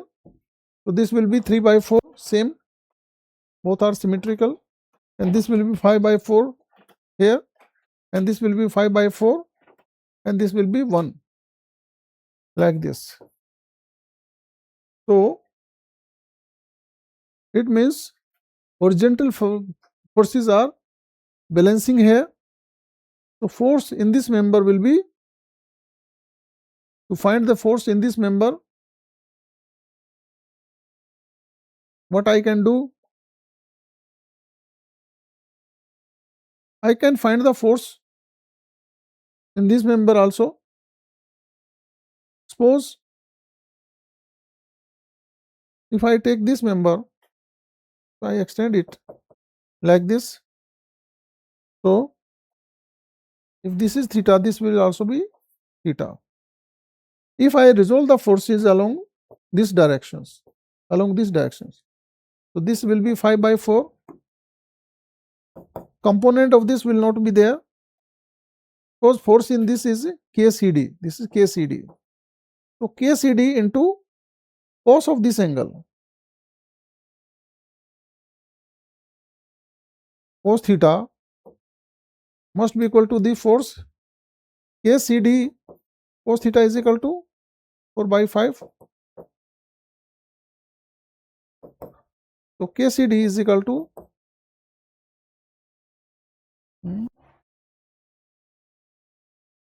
this is how it is 2.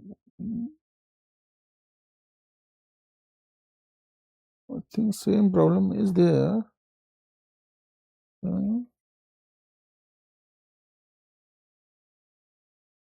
This is not perpendicular.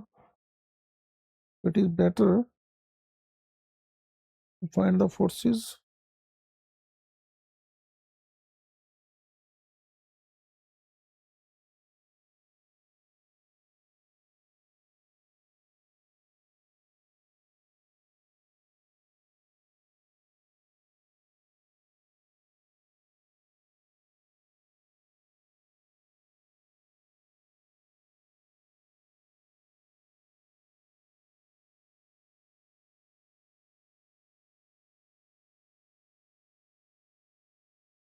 in this member is equal to 0. How is it is 0?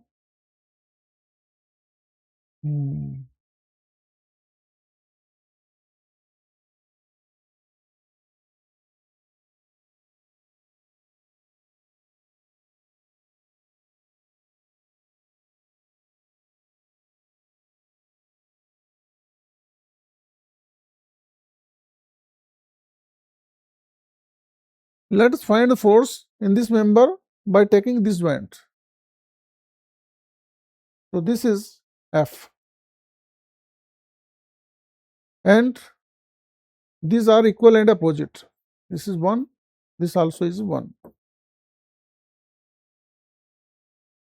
This is theta, this is also theta. Let the force in this member is KFC, like this. And force in this is like this. This is KFD. There are two equations. One is that if I resolve it horizontally, this will be KFC cos theta plus 1 is equal to KFD. Component will be like this. So it will be same KFC cos theta plus 1 plus KFD cos theta. So its direction will also be same. And this must be equal to this one. So this also cos theta. It means KFC is equal to minus KFD. Equation number 1 is this. Secondly, if I resolve it vertically, then component of this will be KFC sin theta, KFC sin theta. This will act here, and this must be equal to KFD sin theta. So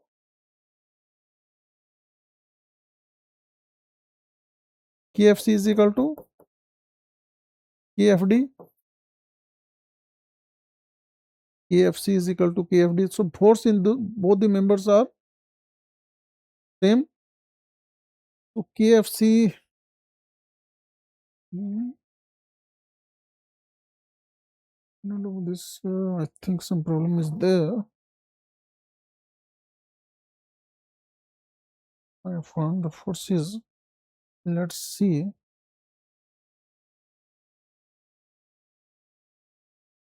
Force in FC.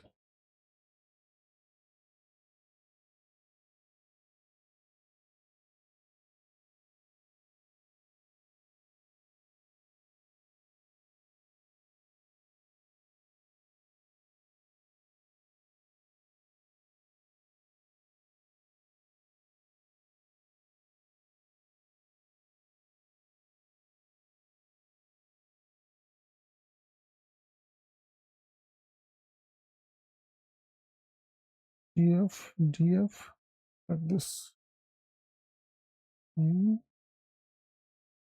This member, force in this member is equal to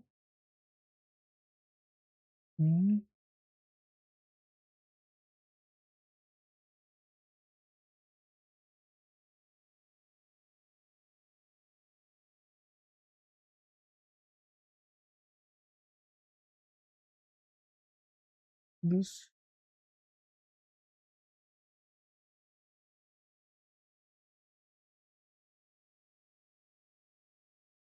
This, how it is equal to 0, means force in this member, this is FC, FD, FC and FD, AC, 5 by 4 compressive, it is 2 compressive,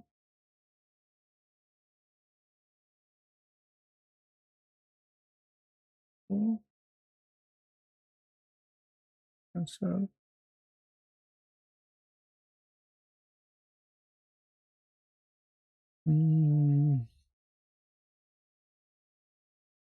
force in this CD is equal to CD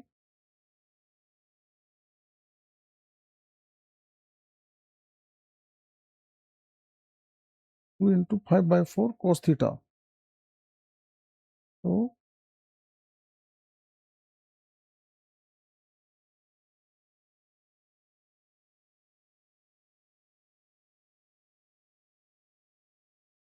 AC CD is equal to 2 compressor 2 times of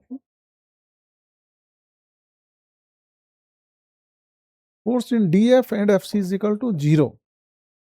Force in DF and FC is equal to 0. How it is equal to 0? That I have to force this force in this member is equal to 0.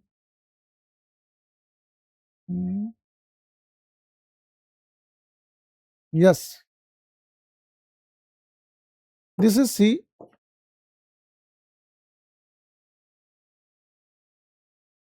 This one is 5 by 4 and this one is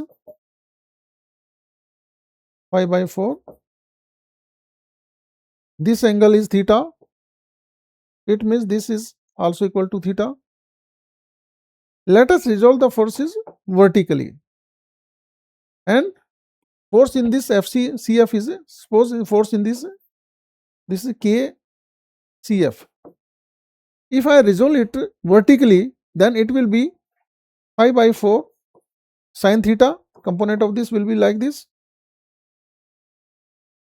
And this must be equal to 5 by 4. This will be sin theta.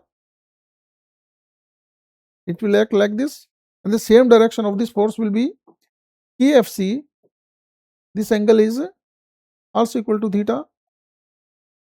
So sin theta will know. So KFC is equal to this is equal to this. So KFC is equal to 0. It means force in this member is 0.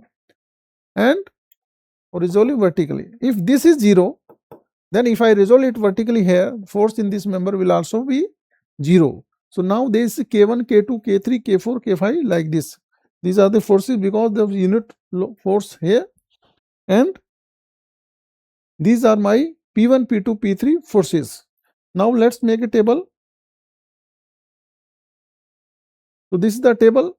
Tensile I can take positive, compressive, negative. So these are the members AE, EF. So these are the members. This AE, EF, FG, GB, and like this AC and CE, CF, CD, FD, BD, and like this. So these are the member. Forces in this member, these are the K1, K2, K3, and initially they were P1, P2, P3. So I will put these are the length of the various members. Length of the various member. So this is 3 meter. This is 4 meter. So this one is 5 meter. So this 3 meter, 3 meter. So total length is 6 meter here. And this is 4 meter. This is 4 meter. This is 4 meter. This is also 4 meter. So this length is 8 meter. And this length is this also 4 plus 4 8 meter. This is 8 meter. This is 6. This is 8. Then again 6. This is 5 meter. This also 5 meter. This is 8 meter and 5 meter, 5 meter. These are the lengths of the various members. And by putting in this, this is P1, P2, P3, tensile, positive, compressive, negative. So PKL is equal to this multiplied by this. This will I will get P2, K2, L2 is equal to this one. P3, K3, L3 is equal to this one. Similarly, P4, K4, L4. So these are my PKL. Now second table is K square into L, means square of this into this length. Square of this will be 9 upon 16 into this, I will get this one. Again square of this into this 8. So these are the values. Now this is the remaining table. Finally I will get sigma pkl. Sigma pkl is equal to summation of all these, summation of all this, this plus this plus this, summation of this plus this plus this, I will get pkl, and this is equal to this one. K square L is equal to this one. Now my redundant factor x is equal to minus pkl upon AE upon sigma k square L upon AE. Since AE is constant, so it will be minus pkl upon k square L. So I will get this one. So this is equal to 3.27. And what is x? What is x? X is the horizontal reaction at B. Means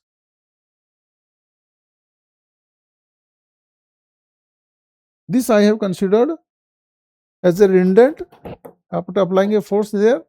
It means since this is actually hinged one, so this reaction is 3.27 horizontal reaction, and same reaction will be here, and vertical reaction will be, as this is symmetrical, so it will be half of this section 6 tons, so this will be 3 ton and 3 ton each.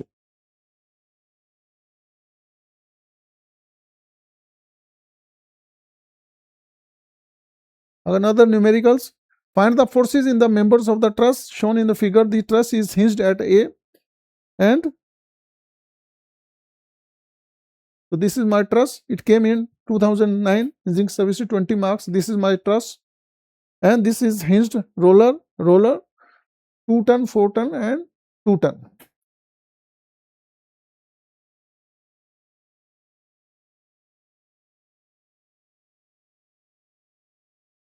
So this diagonal make a angle of 45 degree with the horizontal, means this angle is 45 degree. This also 45 degree. This is 90. So I have to find the forces in the various member. This is a hinged, this is a intermediate structures. So I will consider this roller as a redundant one. What I will do? I will remove this one. If I remove this, I will get this one, and after removing I will find the forces in the various members. This will be P1, P2, P3, P4 like this. So after removing this is symmetrical, so total load is 4 plus 2 plus 2, 8. So it will be shared equally 4 kilonewton and 4 kilonewton. This I have removed. So force in this, it will be like this, 4 kilonewton. And since horizontal reaction here is 0 in roller, so no horizontal reactions, it means force in this member will be, if I resolve, it will be 0. Similarly it will be 0, and it will be like this, 4 kilonewton. This is 45 degree. So component of this will be, this is PFBB into 4 sine 45 degree, means 1 upon root 2 is equal to 4. So PFB is equal to 4 into root 2. So this force, and this will be like this, so that its component will act in this way. So this will be 4 root 2, and component of this will be this into cos 45 degree. This into cos 45 degree is equal to 4. So this will be 4, and this will act in the opposite direction. It will be 4. Similarly, if I resolve here vertically, component of this will act like this. It will be 4 root 2 into cos 45 degree, which is this one. So this will be 4, and this will act like this, 4 kilonewton. And if I resolve it at this joint, I have resolved this component of this will be 4 root 2 into this angle is 40, this is also 45 degree. So this will be cos 45 degree, it will be 4, and this component is this, so it means force in this is like this.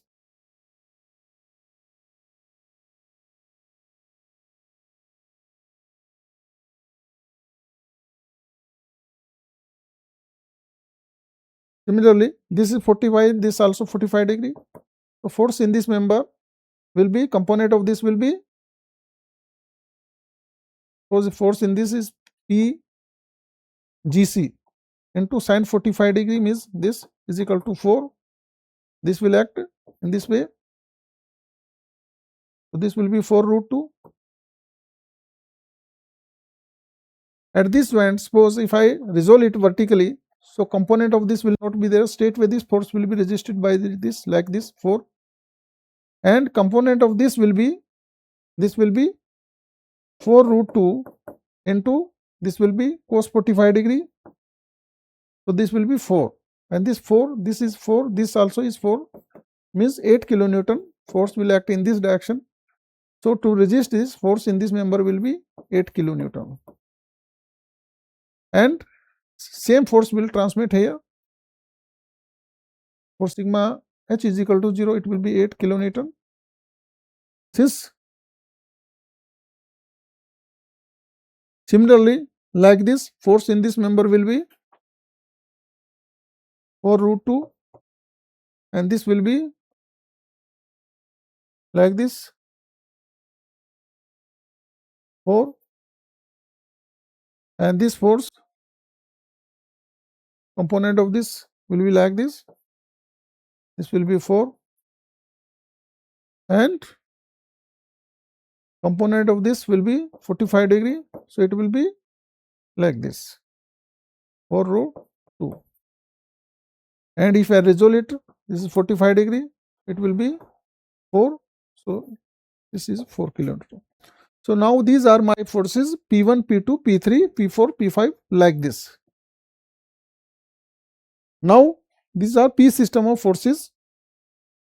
Now these are my forces.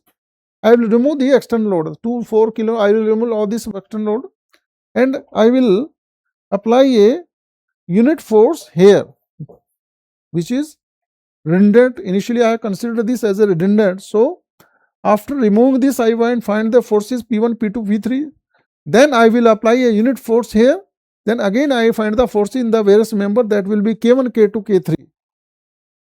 So after removing this, so this is 1 kilonewton here, and external load is not there.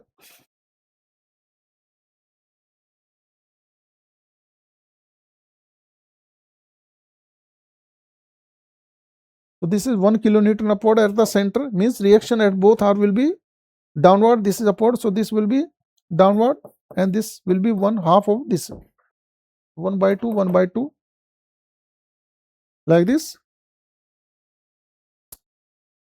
So since no external horizontal force is acting, so reaction here is 0, it will be 0 here also. If I resolve the forces along this direction, it will be 0, and same force will be, it is downward, this will be upward 1/2. So this is 45 degree. Component of this will be this K FB into sin 45 degree must be equal to this 1/2, and this is like this, so this will be 1/2, and this into root 2. So this will be root 2/2, same root 2/2. If I resolve it horizontally, component of this will be root 2/2 into cos 45 degree, means 1/2, and this will act, since its component will be this, so it will act in the opposite directions. So this is 1/2,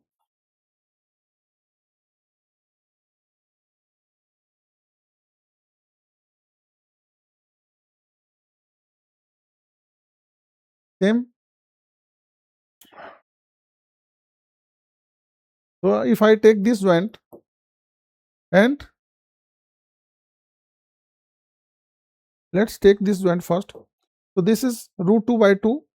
If I resolve vertically along this, for sigma v is equal to 0 at this point, this will be root 2 by 2 into cos 45 degree, means this must be equal to the force in this is a force in BG, and this will be 1 by 2. Its component will downward, so it will act upward. So this is upward 1 by 2 here, and if I resolve it along the horizontal direction, so component of this will be like this. It will be root 2 by 2 into sin 45 degree.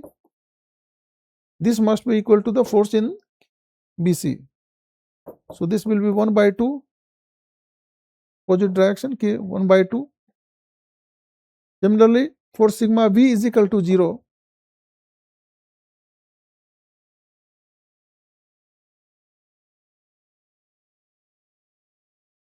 if I consider this joint for sigma v is equal to 0, component of this K GC 45 degree into sin 45 degree, this must be equal to the force in this member, and this will be 1 upon root 2 is equal to 1 by 2.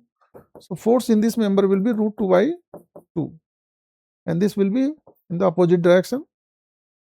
If I resolve it in the horizontal direction, so component of this will be in towards left, this is towards left 1 by 2, and component of this will also be towards left, so it will be root 2 by 2 into cos 45 degree. So this will be 1 by 2 plus 1 by 2 is equal to 1, and this 1 will be taken care by force in this member in the opposite direction. This is 1. If I resolve it along the vertical directions, no vertical force is there, so force in this member will be 0, and this same force horizontal, if I resolve it horizontally, this will be 1. Similarly, this force is 0, so if I resolve it, force in this member will be equal, and this will be equal to this. So component of this will be root 2 by 2 into sin 45 degree plus force in this member KCJ into sin 45 degree. This must be equal to this force. So this is 1 by 2.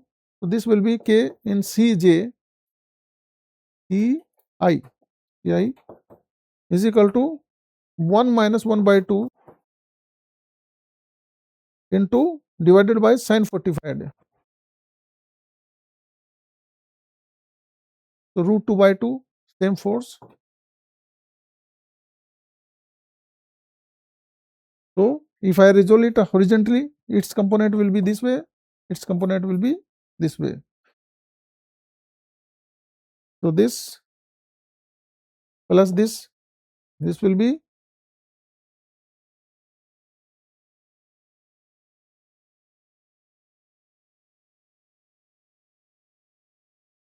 otherwise also this is symmetrical, so same you can apply here. This is tensile 1 by 2, this will be again tensiles due to symmetry.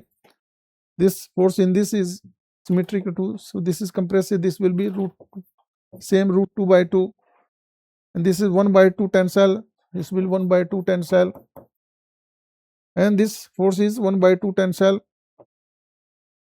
This is 0, this will be 0, this is 1 by 2 compressive, 1 by 2. So same you can apply.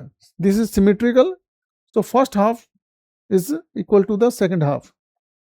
So these are my forces K1, K2, K3, K4 like this.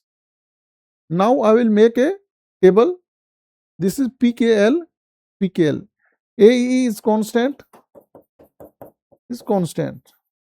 So my rendered factor X is equal to minus sigma PKL upon AE divided by K square upon L upon AE.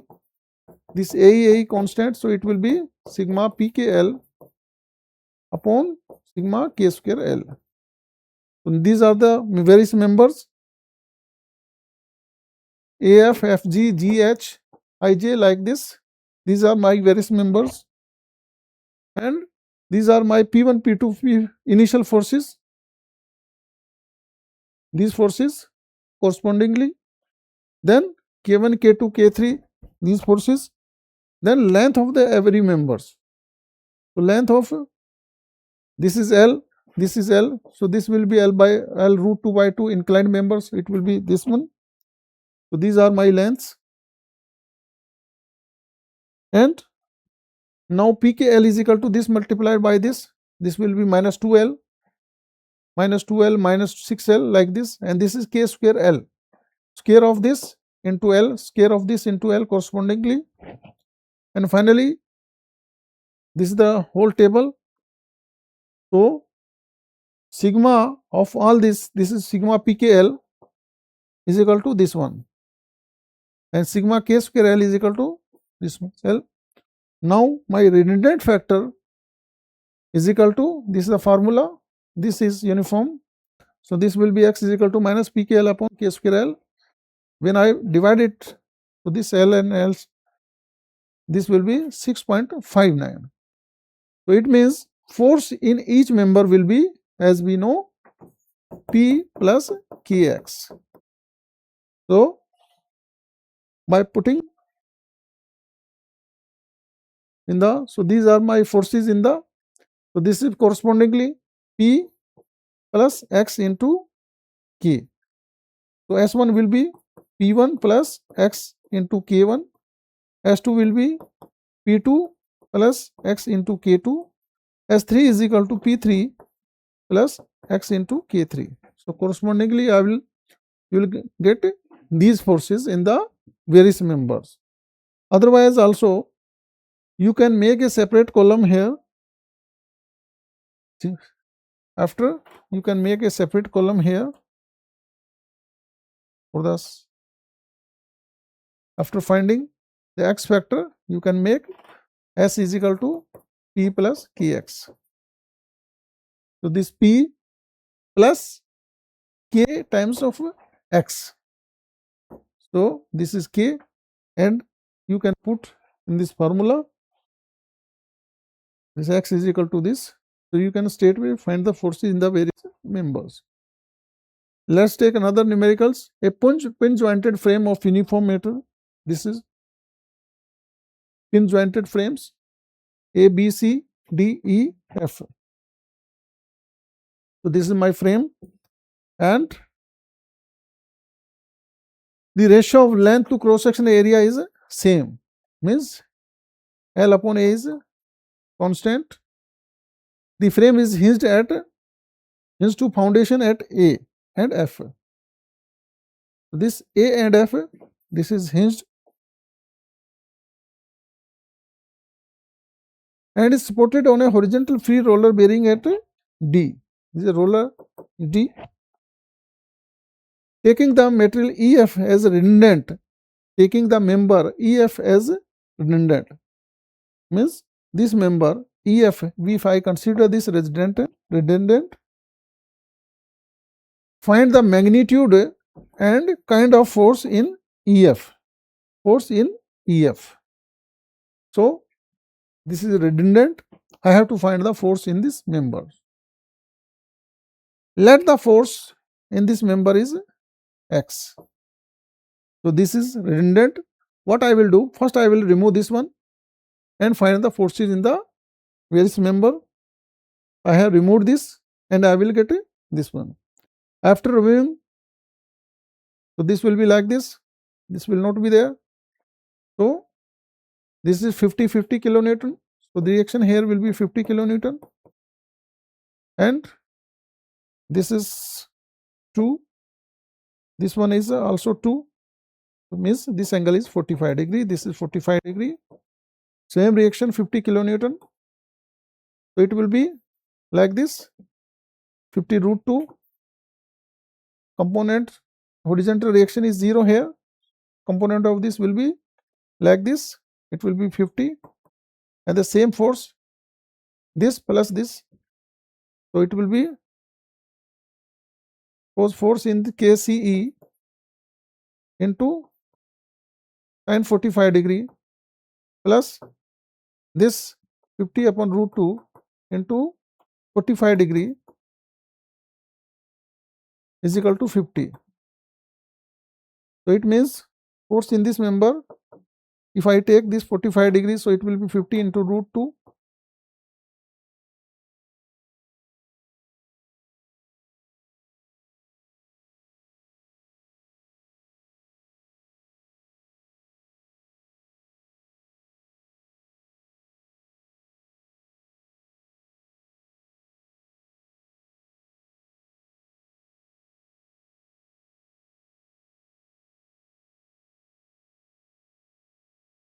It means this is equal to this one,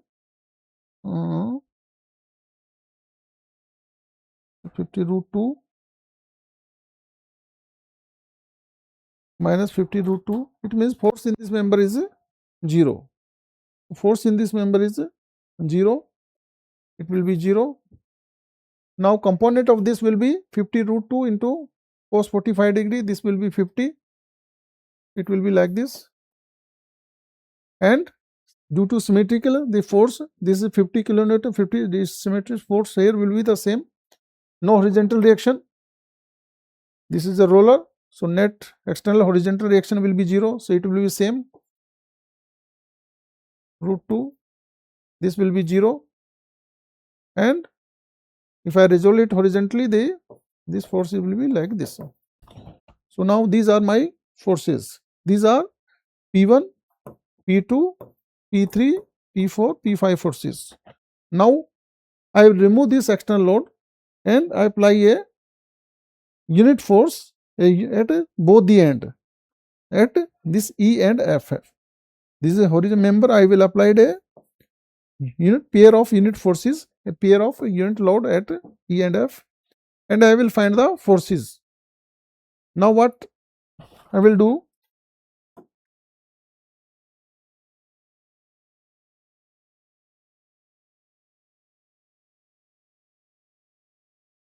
So now this is 1 kilonewton and this angle is 45. This is 45, so this will be 45. If I resolve it horizontally and vertically, so it will be 1 by root 2 and this one is 1 by root 2, like this. This is 1 upon root 2 and this will be 1 upon root 2. It means external reaction here, this is a roller, so this will not take any horizontal reaction. So the component of this horizontal component will be taken care by this one. So this component will be shared by this one. So this will be 1 upon root 2 in the directions. So, and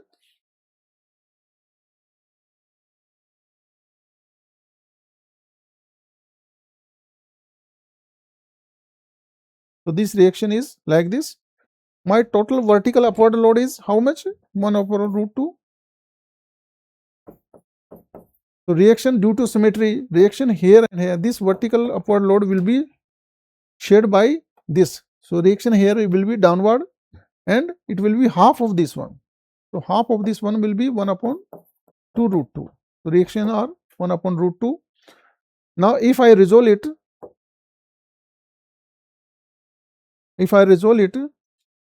in the vertical direction, so component of this force will be KAB into sin 45 degree. This must be equal to this force, and KAB, this is 1 upon root 2 is equal to 1 upon root 2 into 1 upon 2. So this will be 1 by 2, 1 by 2, and this will be in the opposite direction. So 1 by 2. At this point, if I resolve the forces in the vertical direction, so component of this will be must balance each other. So it is downward, this will be upward. This angle is 45, 45. So this will be 1 upon root 2 same. If I resolve it horizontally, so force, this will act like this. This will act like this. So this will be 1 by 2 into this angle cos of 45 degree. This also be the same into 2. So force it will be 1 upon root 2 and this will be act in the opposite directions. So this will be 1 upon root 2. Similarly, so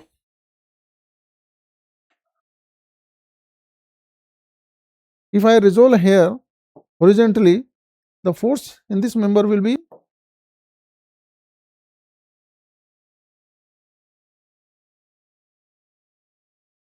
this force will be, this is 1 upon root 2 and this component of this will be 1 by 2 into 45 degree cos.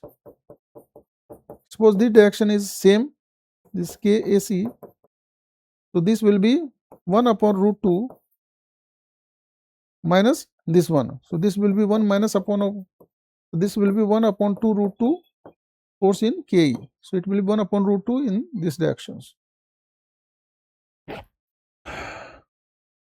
Similarly, if I take this one, then force resolving it vertical direction, this force will be 1 by 2. If I resolve it horizontal direction, so no horizontal components, so this will be 1 by 2 into cos of 45 degree.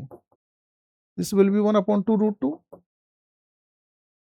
Similarly, at this point, for sigma v is equal to 0, component of this and component of this, both angle is 45, 45. So this will be equal and opposite direction, 1 by 2.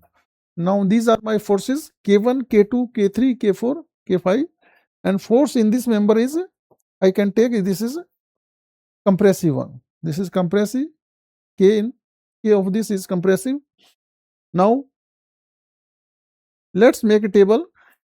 So tensile you can take positive and compressive you can take negative. These are the members AB, BC, CD, DA, and force in these members are P1, P2, P3, K1, K2, K3, and this is P1, K1, P2, P2, and this.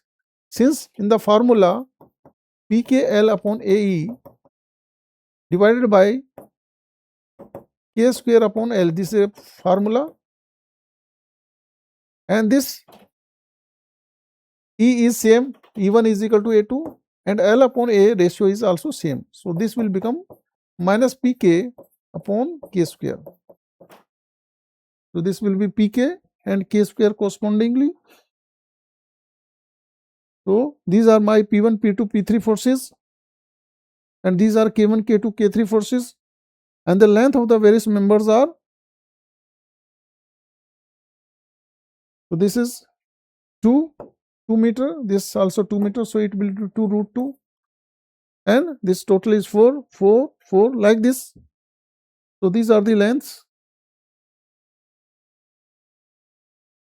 and